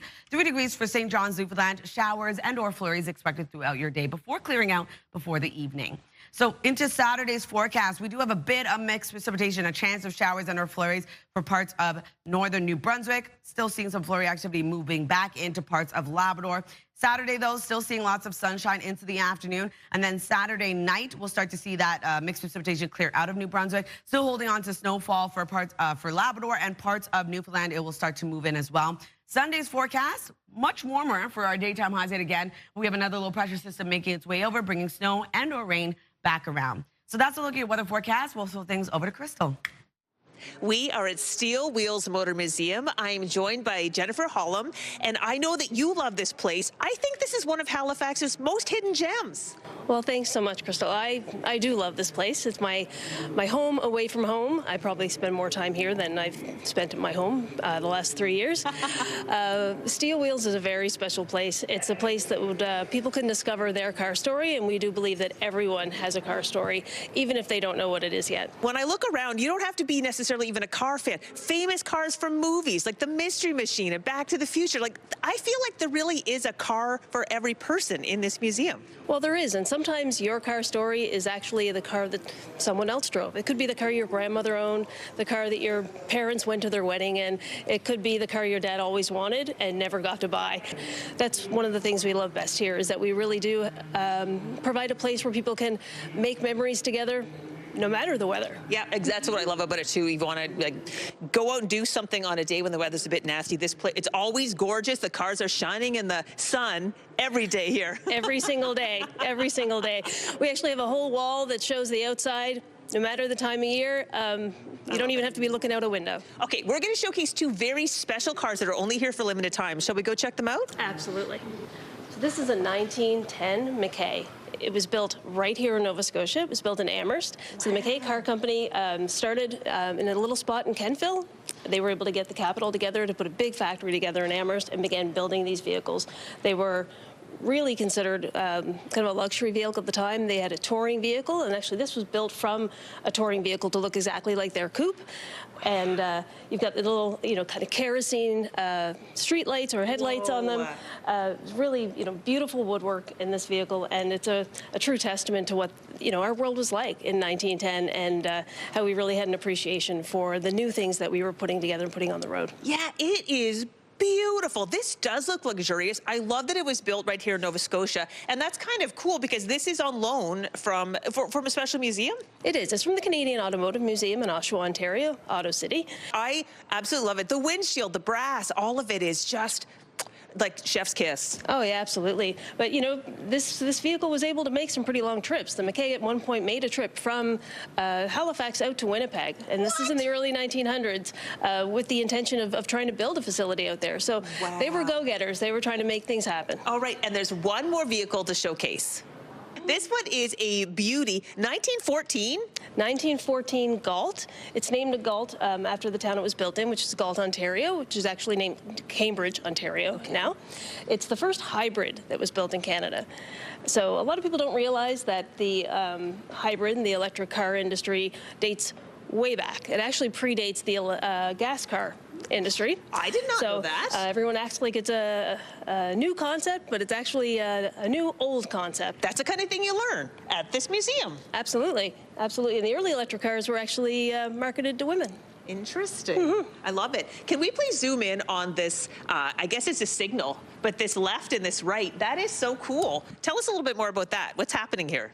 Well, it was more about the steering wheel, as you see here, is on the other side. So it was really more about being able to indicate to other drivers, obviously, where you were going. But it was more of a concern that they knew which direction and not necessarily which side of the vehicle it was on. Left and a right. I love it. Okay, well, this is just the tip of the iceberg. There are just, how many cars are here? Right now we have about 70 vehicles in here, about 70 cars and about 30 motorcycles. Awesome. And I know that in April there's a very special historic vehicle that's going to make its way to Halifax. Tell us about that. Yes, we're really excited. We've been planning this for a little while.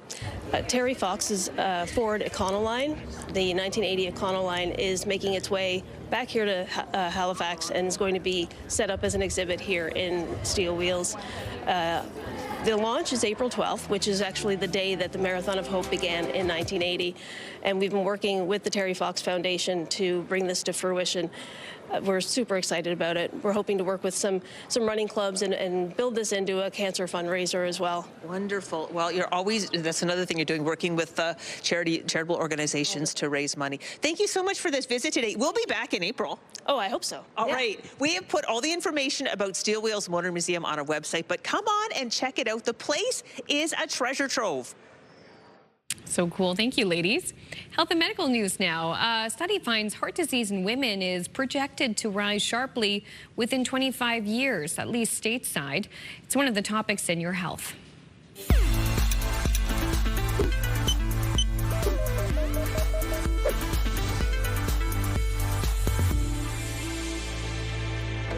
Reviewing historical trends, surveys, and census estimates, the association says that women could be at greater risk without better prevention and early detection in the next 25 years. The association expects nearly a 4% rise in cases in the U.S. by 2050. Cardiovascular disease is already the leading cause of death for American women. Rising rates of diabetes, obesity, and high blood pressure are among the key causes. You say you can't imagine your child being diagnosed with cancer, but you can. A new campaign from Childhood Cancer Canada, titled Let's Face the Unimaginable, is outlining the situations facing families whose children have received a cancer diagnosis. The first reaction you're telling someone outside of your circle that, your child is cancer, they immediately go to, I can't imagine what that feels like. And it's almost, that sort of stops the conversation as opposed to driving people into it. Because really you can. More than 10,000 families in this country are currently caring for a child with cancer, with an average of 6 new cases a day. You can learn more about the campaign by visiting childhoodcancer.ca. Finally, a British Columbia teen is the first person in the world known to have received and been cured of his rare disease by the breakthrough gene editing treatment known as prime editing. 19-year-old Ty Spurl had been diagnosed with chronic granulomatous disease at age 5, compromising his immune system. After over a decade of treatment during stays at BC Children's Hospital, he says he felt insane shock after learning he'd been cured in the clinical trial. He adds he no longer has to take medications every day or live in fear of contracting a serious infection. The case is described in a peer-reviewed study in the New England Journal of Medicine.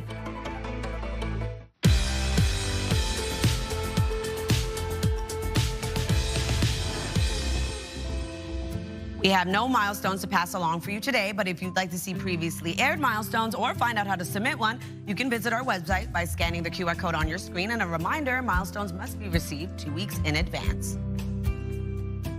A 4th grade class is showing what can happen when everyone just gives a little bit of their love to someone in need. It's a life lesson that can be learned at any age. And in this case, it seems to be a message that really stuck.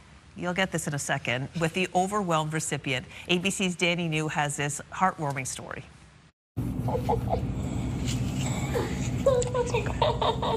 An act of kindness at Florida's DeBerry Elementary School has won over the hearts of millions online, but it was only intended for one student. Do you feel very close to the rest of your class? Yeah, definitely, yes. Last Friday, Sophia here found her desk and chair covered in dozens of sticky notes, each one containing a handwritten compliment from a fellow student in Mrs. Miller's 4th grade class. I think she's laughing. I'm laughing and crying. I'm happy. You can hear Sophia say she's both laughing and crying before running off to hug the student who came up with this heartwarming idea, Ashton. And what'd you say to him? I couldn't really exactly speak at that time. Here's why. The day before, Sophia was just having one of those days, and she went up and told Mrs. Miller she didn't feel very smart. I've never really had a student come up to me and say that they don't feel smart, and so it just broke my heart. So Mrs. Miller turned to Ashton after school and said, "Hey, what do you think we should do to make Sophia feel better?" Me and Miss Miller decided that we were going to put sticky notes all over her desk with compliments on them to make her feel appreciated. The next day, Sophia left the classroom for a little bit, and when she returned, she found notes with messages like, "You're a star, you're smart, you slay, and you're crazy awesome." But this did not just have a profound impact on Sophia. Look at all of those smiling faces behind her. It feels good and it feels like I made a difference.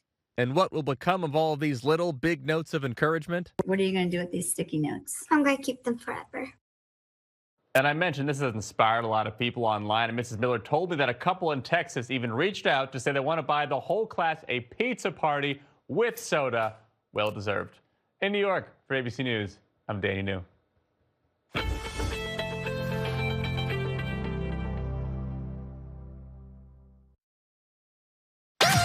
The #1 morning show in Halifax. Turk, Megan, and Amateur Alex. And home to the biggest artists.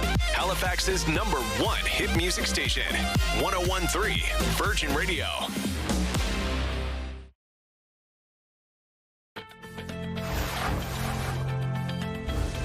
Seven today on your Morning Atlantic in the jury's hands. Deliberations continue in Moncton this morning in the Jansen Baker double murder trial. Your top news headlines just ahead. And Rhythms of the Land. We'll chat with one of the Indigenous artists featured in a new documentary now streaming on Crave. That's coming up on the Friday edition of Your Morning Atlantic.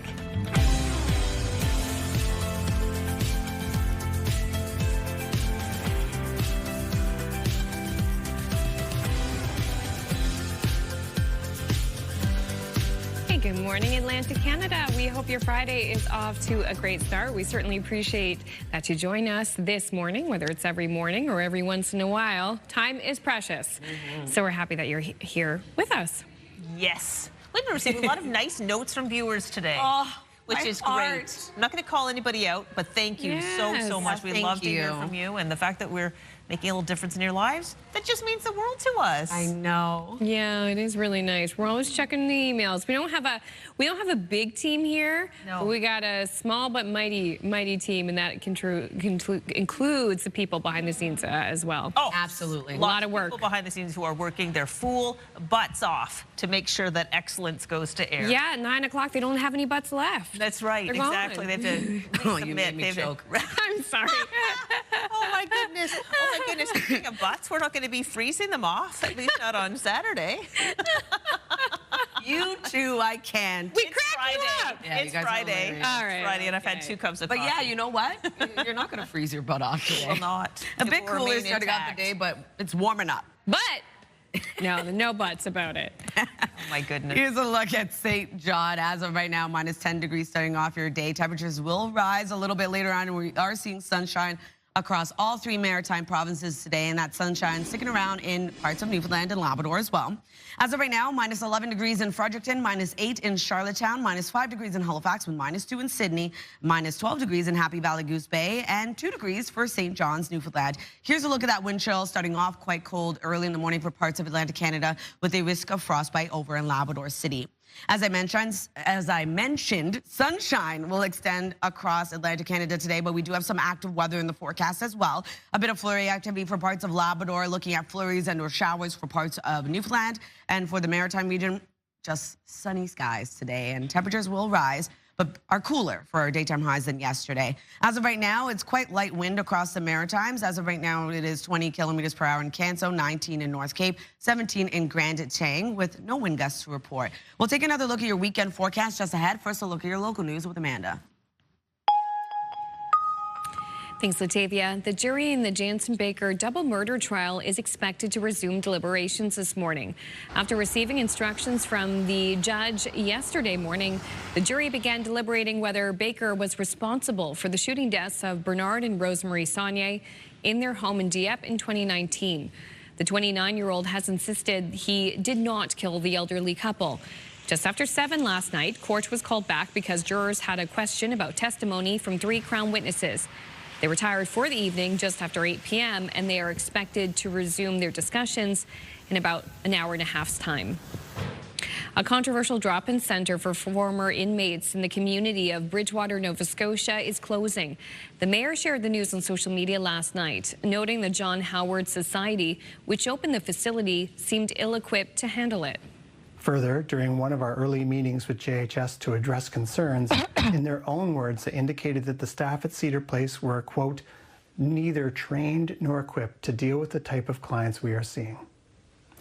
As we are all painfully aware, things simply continue to get worse and worse, and it has been a long 2 years of issue after issue, pointing directly back to Cedar Place.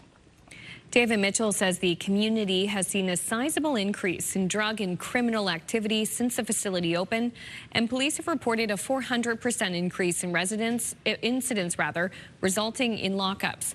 The mayor says supportive housing above the drop-in center will continue to operate, as will an overnight shelter.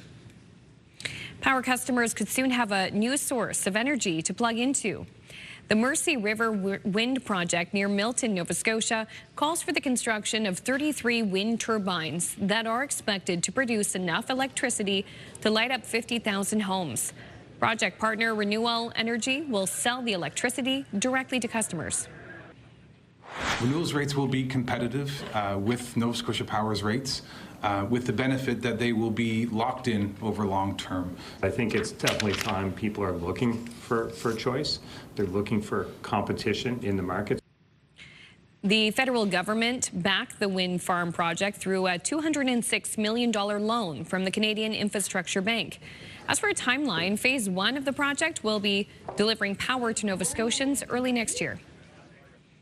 And now to the latest prices at the pumps on this Friday morning. In Nova Scotia, Zone 1, gas went up. It increased by 2.6 cents. The minimum price now $1.38.8. Meantime, after an increase earlier this week, diesel fell by 3.5 cents. The minimum price now $1.83.6. In PEI, gas fell by 1.7 cents. The minimum price $1.47.3. Diesel increased on the island by 5.1 cents. The minimum price $1.93.5. And in New Brunswick, gas increased by 2.4 cents. The maximum price $1.42. And after an increase earlier this week, diesel, it's down. It dropped by 6.5 cents. The maximum price now below the $2 mark. It's $1.94.7. Well, you could probably hear the laughter from downtown Halifax all over the region last night. Laughability 2026 was held last night, all in support of the Dartmouth Adult Services Centre, also known as DASC. The Feel Good fundraiser featured comedians with disabilities and an incredible lineup of talent, and organizers say the support was phenomenal. We're very thankful and appreciative of the nearly 300 people who have come here tonight at the Westin Nova Scotian to have a good laugh, and to have a good laugh in support of our life-changing programs for individuals with intellectual disabilities. And CTV's own Emma Convey was the MC for the evening program, and we're told everyone had a good time and lots of laughs were had. And staying with entertainment news, Metallica has announced plans for a Las Vegas residency at the city's iconic Sphere.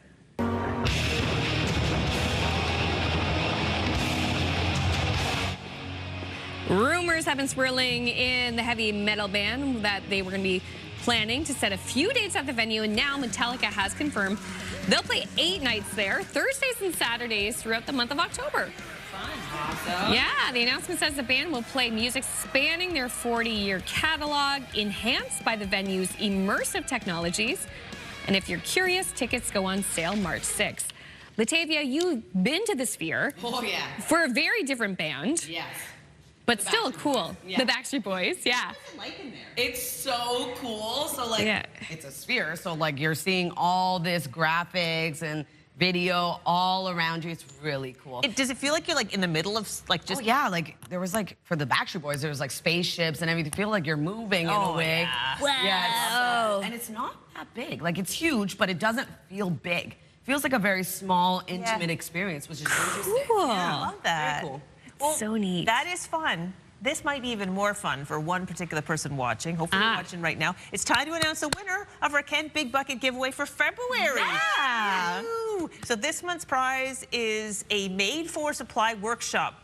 Whole prize packet includes a single drawer work table, a door cabinet, 6-piece plier and wrench set, 44-piece wall mount storage rack with bins and more. I saw it myself. Wow. It's awesome. I love this. It's a dream for anybody who wants an organized tool situation. All right, but the winner for this prize is Rick of Timberley. Karen, you are, wow. Congratulations. Yeah, way to go, Karen. Thank you for entering. We're going to have another great prize from Kent in March. We'll reveal it soon. Oh my gosh, this Big Bucket giveaway is giving me life. Thank you so much to Kent, who is our big sponsor this year. Yeah, Yay. 50 years. 50 Awesome. years. I also love it when you reveal it in the big bucket, because it's a big bucket. I It's love a big that big prize. bucket. I love the big bucket. I love it. cool. It's like on wheels. Yeah. I can't wait for the next prize reveal. my God. Anywho, that's going to be happening soon because March is right around the corner. Oh yeah. Okay. Prize number 3. Okay. Ooh, we have time for this. Great. This is also fun. Okay. Back to music. What happens when you bring otters together with the music of Adele? Cuteness ensues.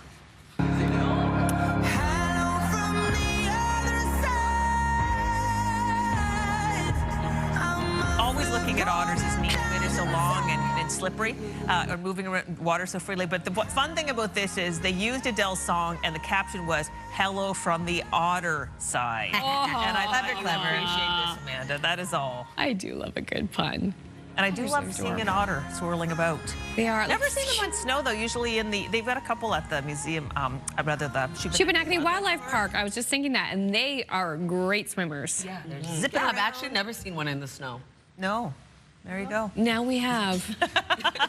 All right, still ahead, we will chat with one of the Indigenous artists featured in the new documentary Rhythms of the Land. And also after the break, it's your Friday forecast. We're going to travel to West Pubnico this morning where the sun is rising. We have some beautiful blue skies, a bit of cloud cover.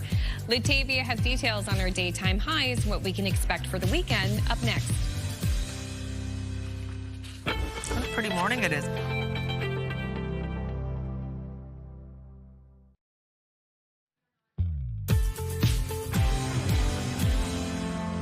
Good morning, Atlantic Canada. The time now is 8:13. Beautiful sunny skies starting off your day this morning. We are seeing sunshine across all three maritime provinces, and temperatures will rise a little bit later on, but a bit cooler starting off your day. As of right now, it is -10 degrees in Fredericton, -7 in Charlottetown, -5 early this morning in Halifax, -2 degrees in Sydney, and 2 into St. John's, Newfoundland. Over to our forecast timeline. Sunshine for all three maritime provinces. Also seeing some sunshine for parts of Newfoundland and Labrador, but we do have a bit of flurry activity for parts of Labrador. For Newfoundland, looking at flurries and or showers today. And then into the afternoon, much of the same. We start to see those cooler temperatures warm up a bit, above seasonal for parts of the maritime region. That takes us into tonight. Temperatures begin to cool down yet again. And into Saturday, we are going to have another warm day ahead and lots of sunshine sticking around for the maritime region. If you're wondering about precipitation totals, though, we're only seeing around 2 to 5 millimeters for St. John's, Newfoundland. For our forecast today for New Brunswick, lots of sunshine across the province today with highs between -6 to -1. Pretty light wind out of the west, 20 kilometers per hour. Prince Edward Island, highs between -5 to -4, a mix of sun and cloud. Clouds continue to clear out. Mainly sunny skies is expected into the afternoon with wind gusts of 40. For Cape Breton, eastern Nova Scotia, you will also be seeing lots of sunshine throughout your day. Highs will range from -3 to 2 degrees, being the warmest into Sheet Harbor, wind gusts of 40. For the rest of Nova Scotia, you'll be seeing sunshine too. Daytime highs between -2 to 4 degrees, being the warmest into Shelburne, and pretty light wind for this part of the province. Labrador City also getting sunshine throughout your day with a high of -16 degrees. 3 degrees for St. John's, Newfoundland. Showers and or flurries expected throughout yours. So into Saturday's forecast, temperatures really begin to warm up. You'll be seeing sunshine for the most part for the maritime region.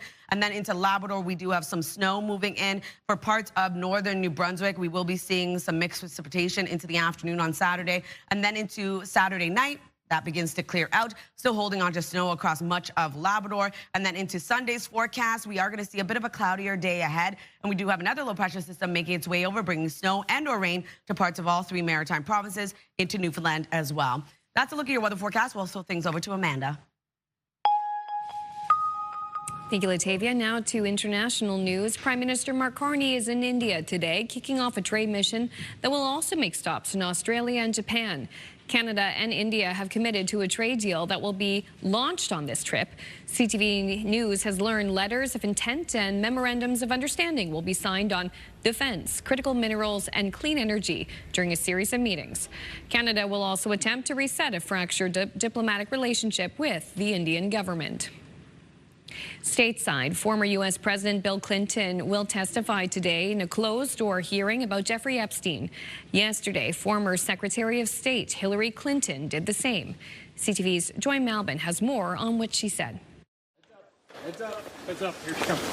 After more than 6 hours of questioning under subpoena, a defiant Hillary Clinton wants the truth to come out about convicted pedophile Jeffrey Epstein, insisting that her truth is, I never met Jeffrey Epstein, never had any connection or communication with him. I knew Ghislaine Maxwell casually. The former Secretary of State wanted a public hearing. Disappointed, she said, this photo was leaked to a conservative blogger by a Republican on the committee. Clinton called their questions repetitive, even bizarre. I started being asked about UFOs and a series of questions about Pizzagate, one of the most vile, bogus conspiracy theories that was propagated on the internet. Clinton says she's confident her husband knew nothing of Epstein's crimes. Bill Clinton appears in multiple photos in the Epstein files. He flew on his private plane at least 16 times,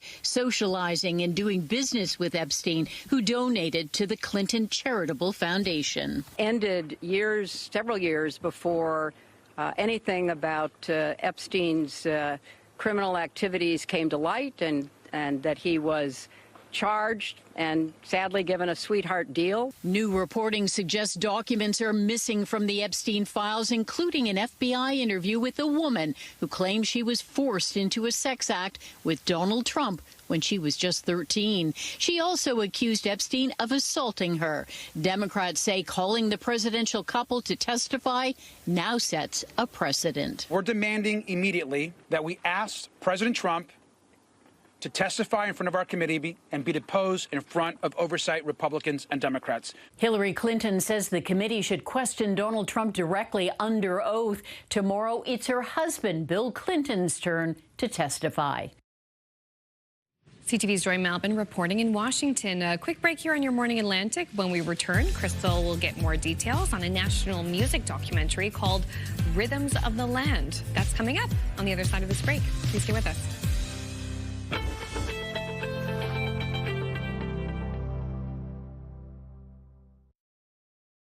Move Mornings with Aaron and Peter. Weekday mornings on Move 100. The most fun in the morning. And home of the $1,000 minute. Only on Move 100 Halifax. Welcome back. It's 8:22. Rhythms of the Land is a national music documentary featuring powerful voices and performances by Indigenous artists singing in their mother languages, recorded in landscapes of personal significance. Now, to learn more, we welcome Diantha Edmonds to share her interview portion, because the documentary is now a series of interviews that feature all of the artists who are spotlighted in this wonderful documentary. So, Diantha, good morning. Ulasiak, good morning. Good morning. How's the weather there in St. John's, Newfoundland this morning? It's okay this morning. We don't have, there's no snow coming down today yet. But we have had a fair share. We all have this, all of us here in Atlantic Canada. All right, let's put the spotlight on you. Let's talk about your episode of the Rhythms of the Land interviews. Yours is the very first one. What was your experience like making this? It was truly such an honor to be part of the Rhythms of the Land documentary. I was very honored to be part of it. I wrote a new piece for it called, well, it was actually inspired by a magnificent sculpture by Nunatsiavut Inuk artist Billy Gauthier. And his sculpture is called The Earth, Our Mother. And we're seeing some images of the documentary here. It is beautifully shot. We actually talked about, before the documentary was launched last July, we had an interview on our show talking about kind of the making of, there you are. And it's just so beautifully shot. And each artist is showcased in a place of personal significance. Where was your segment shot? Billy's sculpture, The Earth, Our Mother, was the inspiration for my composition. Okay. And it is housed at the Rooms, which is the provincial art gallery here in St. John's, Newfoundland and Labrador. And so because I wrote my piece inspired by his work, connecting mother tongue to Mother Earth and what that means to Inuit, it was so important for me to be able to feature his incredible sculpture in our video.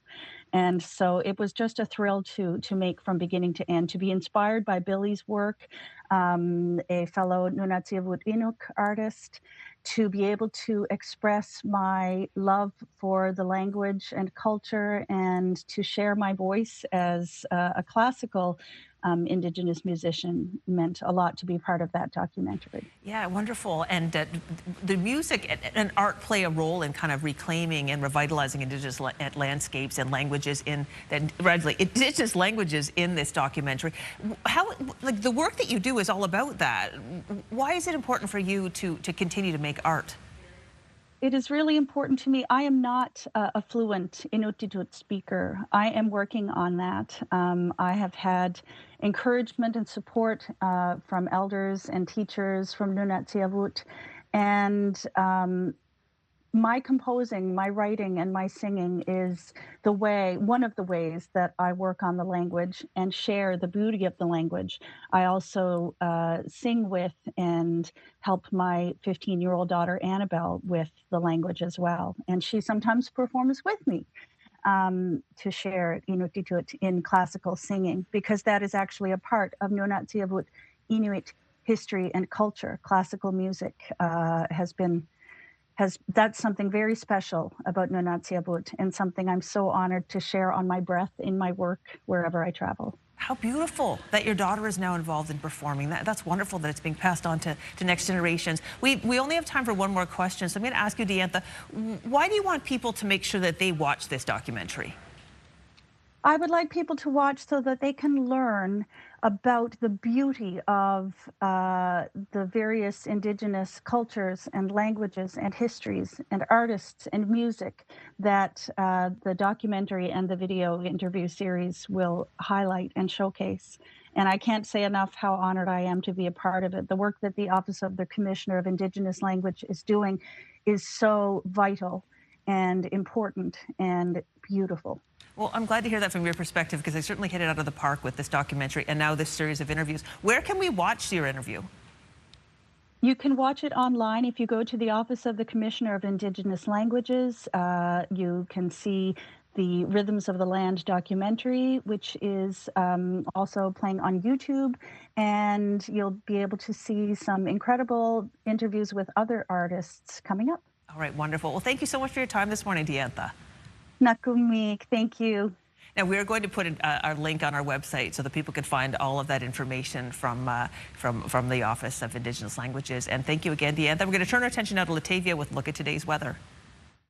Thanks, Crystal. Starting off in New Brunswick, a high of -2 degrees today. Lots of sunshine in the forecast. On Saturday, 5 degrees is your daytime high. Mainly sunny skies for much of the province. We do have isolated showers expected to the northern region. On Sunday, -3 and snow across the province. For Nova Scotia, 2 degrees today. Lots of sunshine. Sunshine remains in the forecast on Saturday, warming up to 4. 5 degrees on Sunday. Rain and or snow moves in. Prince Edward Island, -4 degrees today with sunny skies. Mainly sunny on Saturday with a high of 3. 0 on Sunday with periods of snow.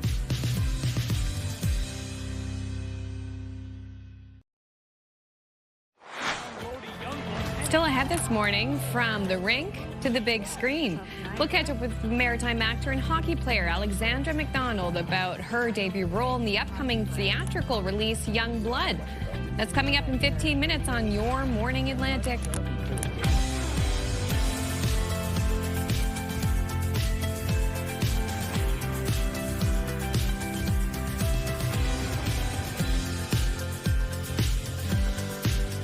Good morning, Atlantic Canada. Happy Friday. Time now is 8:30. It's Friday. Woohoo! TGIF. Woo! Go to bed early. All right.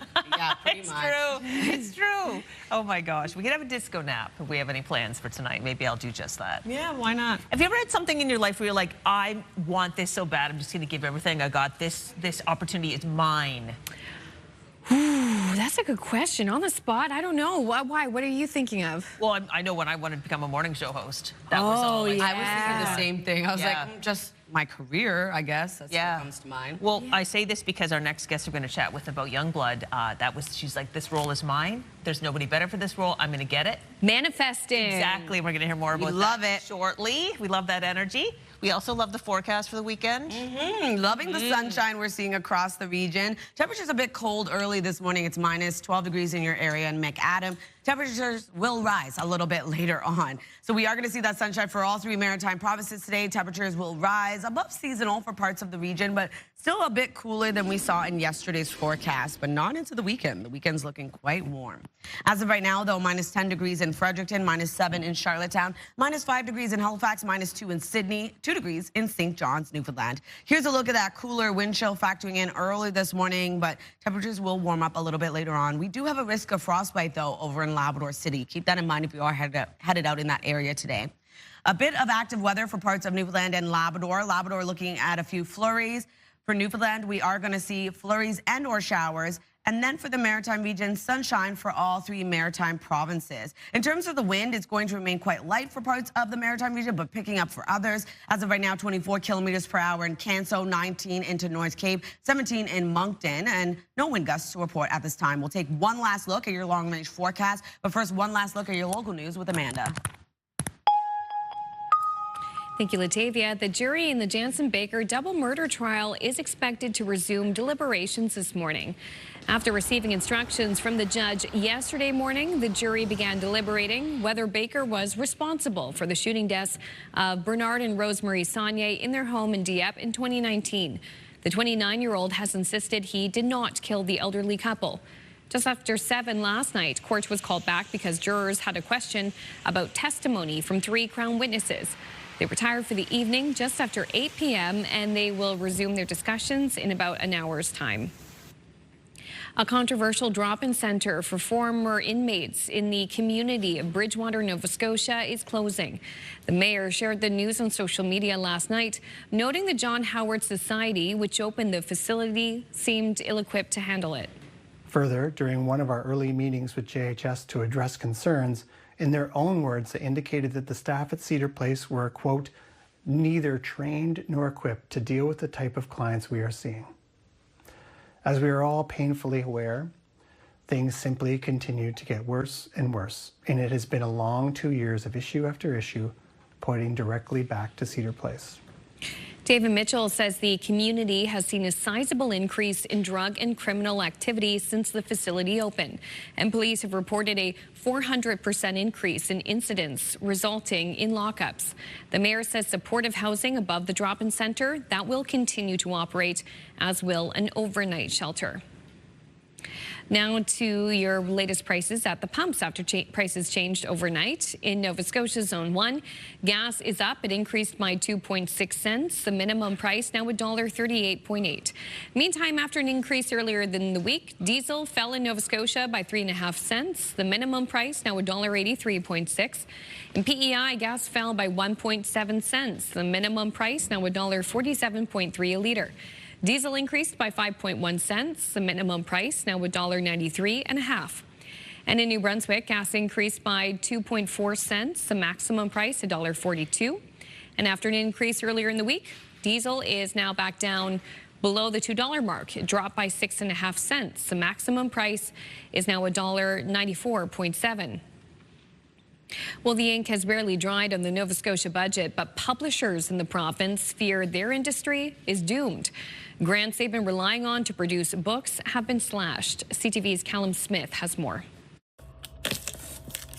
It's unboxing time at Halifax's Nimbus Publishing, bringing local stories to life. She was crushed to hear from the provincial government saying a $700,000 publisher assistance fund was axed. It's really, really devastating to our industry right now. That's only one of the cuts that will impact writers and publishers. The Artists in Schools grant was something that Danielle Metcalf-Chennai benefited from, covering fees to go to classrooms, now gone. Schools themselves don't have enough funding in order to pay for them themselves, so they rely on these extra top-ups, basically, these cost-sharing measures in order to bring authors in. We sell thousands of books a year to people from the United States, from Europe, from all over the world who come back every few years looking to read more Nova Scotian authors because they like what they find here. Carol Bruneau, an author of 30 years, candidly upset.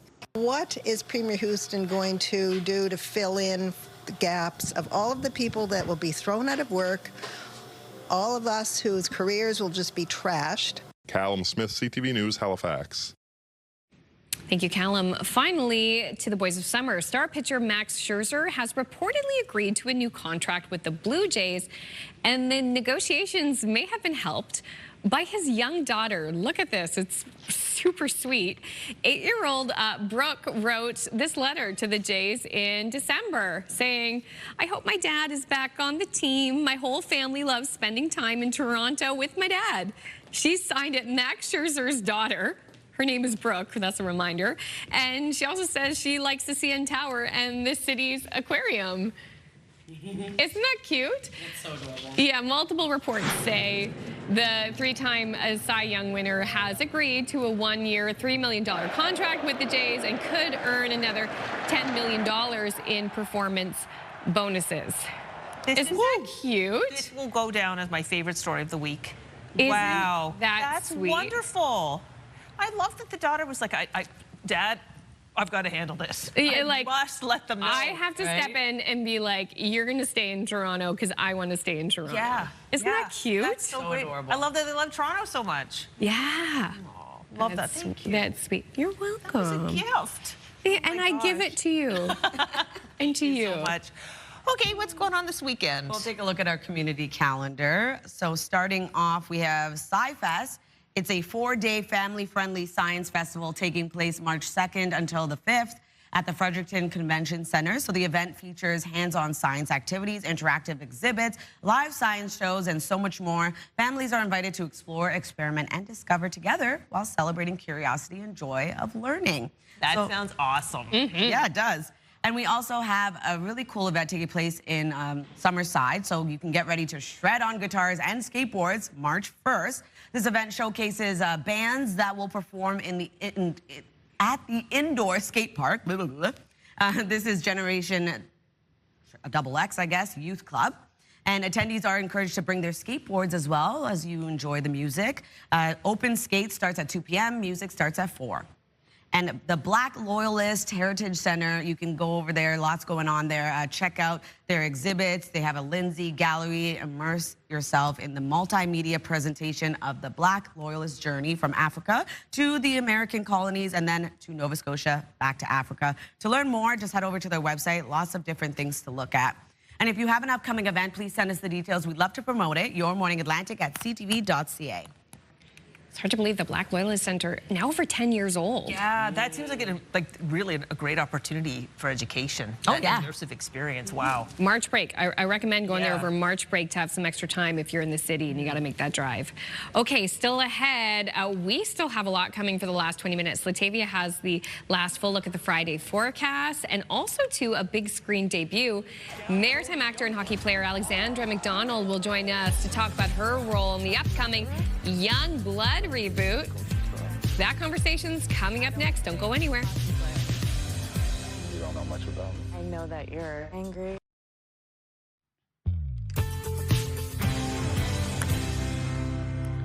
Welcome back. The time now is 8:42. We're taking a live look at Bedeck, starting off at -2 degrees, and lots of sunshine is expected throughout your day today. We are seeing sunny skies for all 3 maritime provinces, but a bit of a cooler start to the day. Temperatures will rise a little bit later on. As of right now, though, -10 degrees heading outdoors in Fredericton, -5 in Halifax, -2 degrees in Sydney, -7 into Charlottetown. Looking at -7 as well in Cartwright, -3 degrees in St. Anthony. Over to our forecast timeline. As I mentioned, lots of sunshine across parts of Atlantic Canada. We do have a bit of active weather in the forecast as well, though. Looking at a bit of flurry activity for parts of Labrador, flurries and/or showers for parts of Newfoundland. Into the afternoon, much of the same is expected. Temperatures begin to warm up for our daytime highs and cool back down into the overnight hours. Pretty clear skies remain for all 3 maritime provinces. Still seeing a bit of flurry activity for parts of Newfoundland until early Saturday morning. A warm day ahead with sunshine remaining in the forecast. If you're wondering about precipitation totals, only seeing around 2 to 5 millimeters for St. John's, Newfoundland.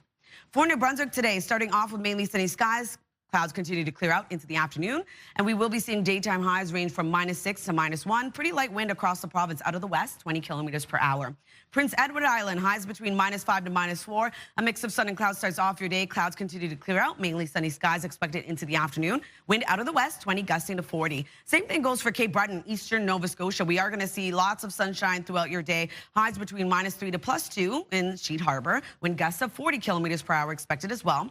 For the rest of Nova Scotia, lots of sunshine, pretty light wind out of the northwest at 20 kilometers per hour, and highs between -2 to 4 degrees being the warmest into Shelburne. Lots of sunshine in the forecast for Labrador City as well, with a high of -16 degrees. 3 degrees for St. John's, Newfoundland. We do have showers and/or flurries throughout your day. So Saturday's forecast, another warmer day ahead. We will be seeing sunshine for parts of the maritime region, Newfoundland, Labrador. Also going to see some sunshine into the afternoon. We do have snow moving in to parts of Labrador into the afternoon with a bit of mixed precipitation for parts of northern New Brunswick. Into Saturday night, most of that clears out of the maritime region. Snow still remains across much of Labrador. Taking us into Sunday's forecast. Now, it's going to be another warmer day ahead, but a cloudy day expected. And we do have mixed precipitation moving back in, snow and/or rain across the maritime region, extending into Newfoundland as well, Crystal. Thank you so much, Latavia. It's 8:45. Now, if you were around in the 80s, you probably remember the 1986 hockey movie Youngblood, starring Rob Lowe and Patrick Swayze.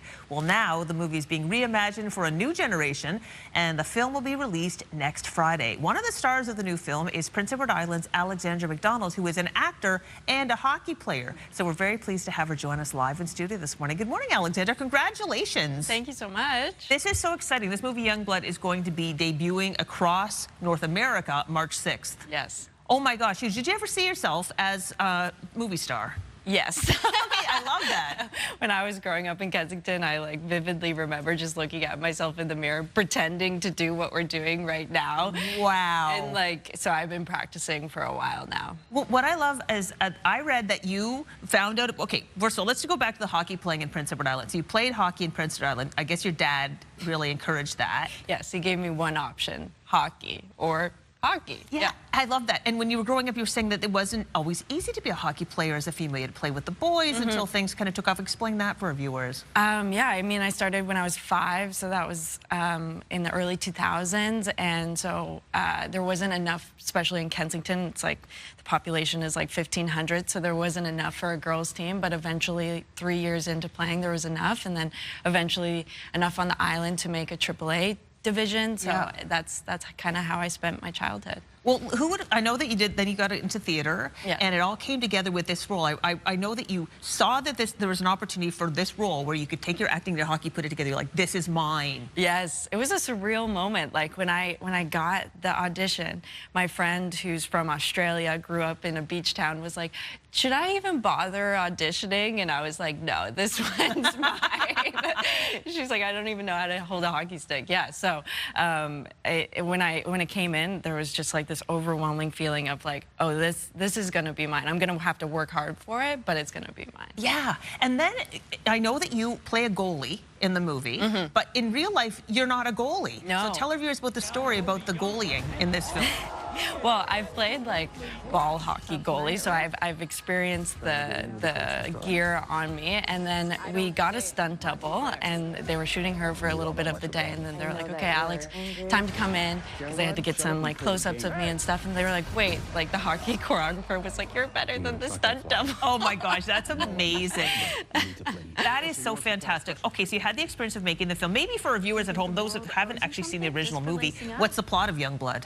Well, the plot is about, the original is about Rob Lowe, and he's trying to toughen up, and it kind of flips that entirely, and it's about learning to have restraint in the sport and discipline in a different way, to hold yourself back rather than to fight all the time. It's interesting, the movie is definitely readapted for a modern audience. What do you want people to take away from seeing Youngblood?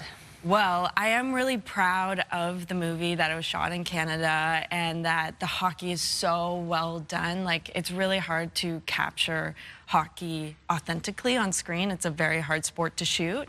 And we had a hockey choreographer, like I said, and he did a fantastic job, and it really feels like you're on the ice, like experiencing the game while you're watching it in the theaters. And I just hope for my character that I inspire young girls to keep with the sport, and it really shaped who I am as a person. So I hope young girls just get inspired by that. Yeah, for sure. And I know that we're almost out of time, but you growing up, I remember you talked about how this must be important for you that now women have opportunities beyond just a recreational hockey. Like there's a PWHL now. Yeah. And you didn't have that. No, I mean, yeah, I saw both of the PWHL games here that came to Halifax. It was packed. I got emotional watching the game. I was so excited for these women, and it's exciting for young women to like grow up knowing that there is a place for them to go beyond university. Yeah, and hopefully it'll just grow and grow and grow. Alexandra, it's been a pleasure. Thank you so much for coming in today. Thank you so much. And you can see Alexandra in her breakout role.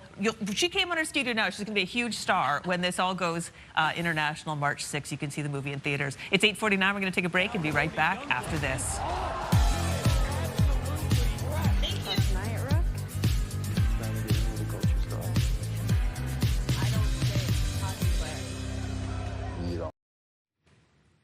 Welcome back. We're asking today in the Move Morning Chat, how far would you travel for food?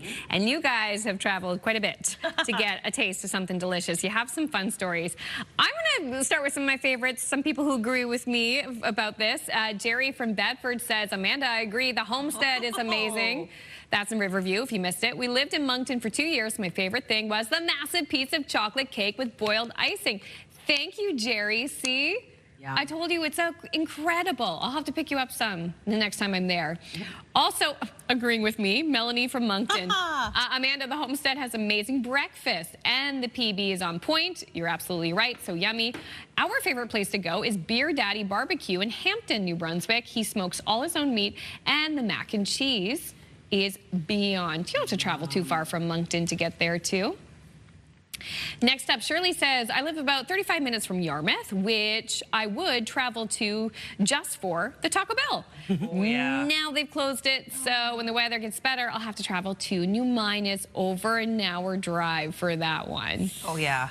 I love Taco Bell. Oh, it does hit the spot. Bonnie from Quispamsis. This is a longer story, but it's a good one. She says, we drove from Quispamsis, New Brunswick to Rhubarb on the Peggy's Cove Road to have one of their delightful lobster rolls. The drive was roughly 4 hours each way. We did take a wrong exit at one point. That was a day trip. There and back in one day. But here's the thing. They didn't realize that lobster wasn't on the lunch menu. It was just on the dinner menu. And when they arrived, they were serving dinner. And she told the server, oh, we went all this way for a lobster roll and it's not on the menu. So she asked the chef if she could have one, and they did. It was truly the best lobster roll I've ever had. Well worth the trip. Aw, that's so great good. Story. Maritimers. Yeah. Maritimers. Isn't that sweet? Cynthia says, when I go home to Kingston, Ontario, I always have to go to Saigon Delights for their, now I'm going to try to pronounce this correctly, number 6, Bung Jae Yon Nung. I apologize if I said that wrong. She says this is a signature dish of Vietnamese cooking and hands down favorite at Saigon Delights. It's a long way from Nova Scotia. Well, Cynthia, well worth the wait. When we went to Kingston, my friend Crystal and my friend Jen and I took a road trip a few years ago. We had to go there because my friend Crystal went to university in Kingston, and she was talking, I don't know if it was the same dish, but it was really good. No way. Bread and butter. I always go there in Kingston, Ontario.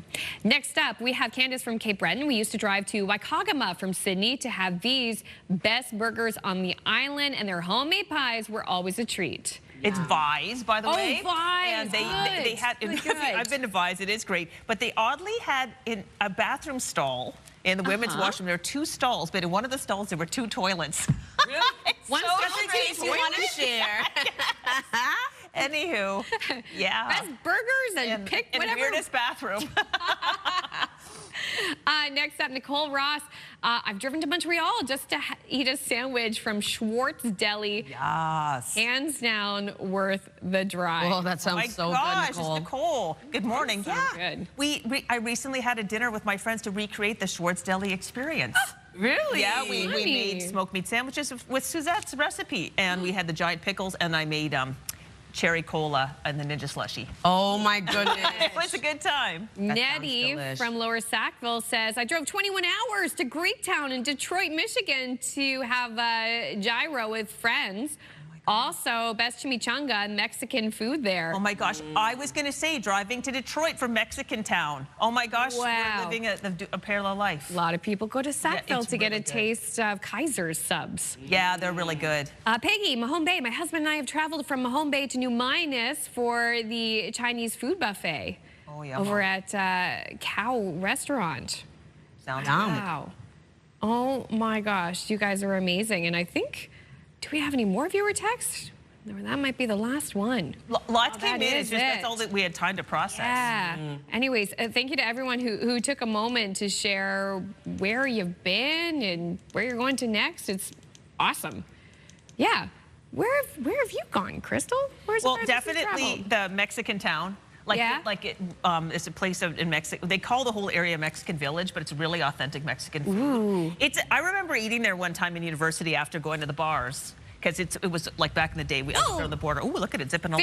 Whoa! This is a time lapse. This is a time lapse. I was like, don't crash. But anyway, they have really delicious chips and salsa. And long story short, I was eating there. At some point, I turned over and said, oh my gosh, you eat more than the professional wrestlers I work with. You're like, I throw this food at you, but I want to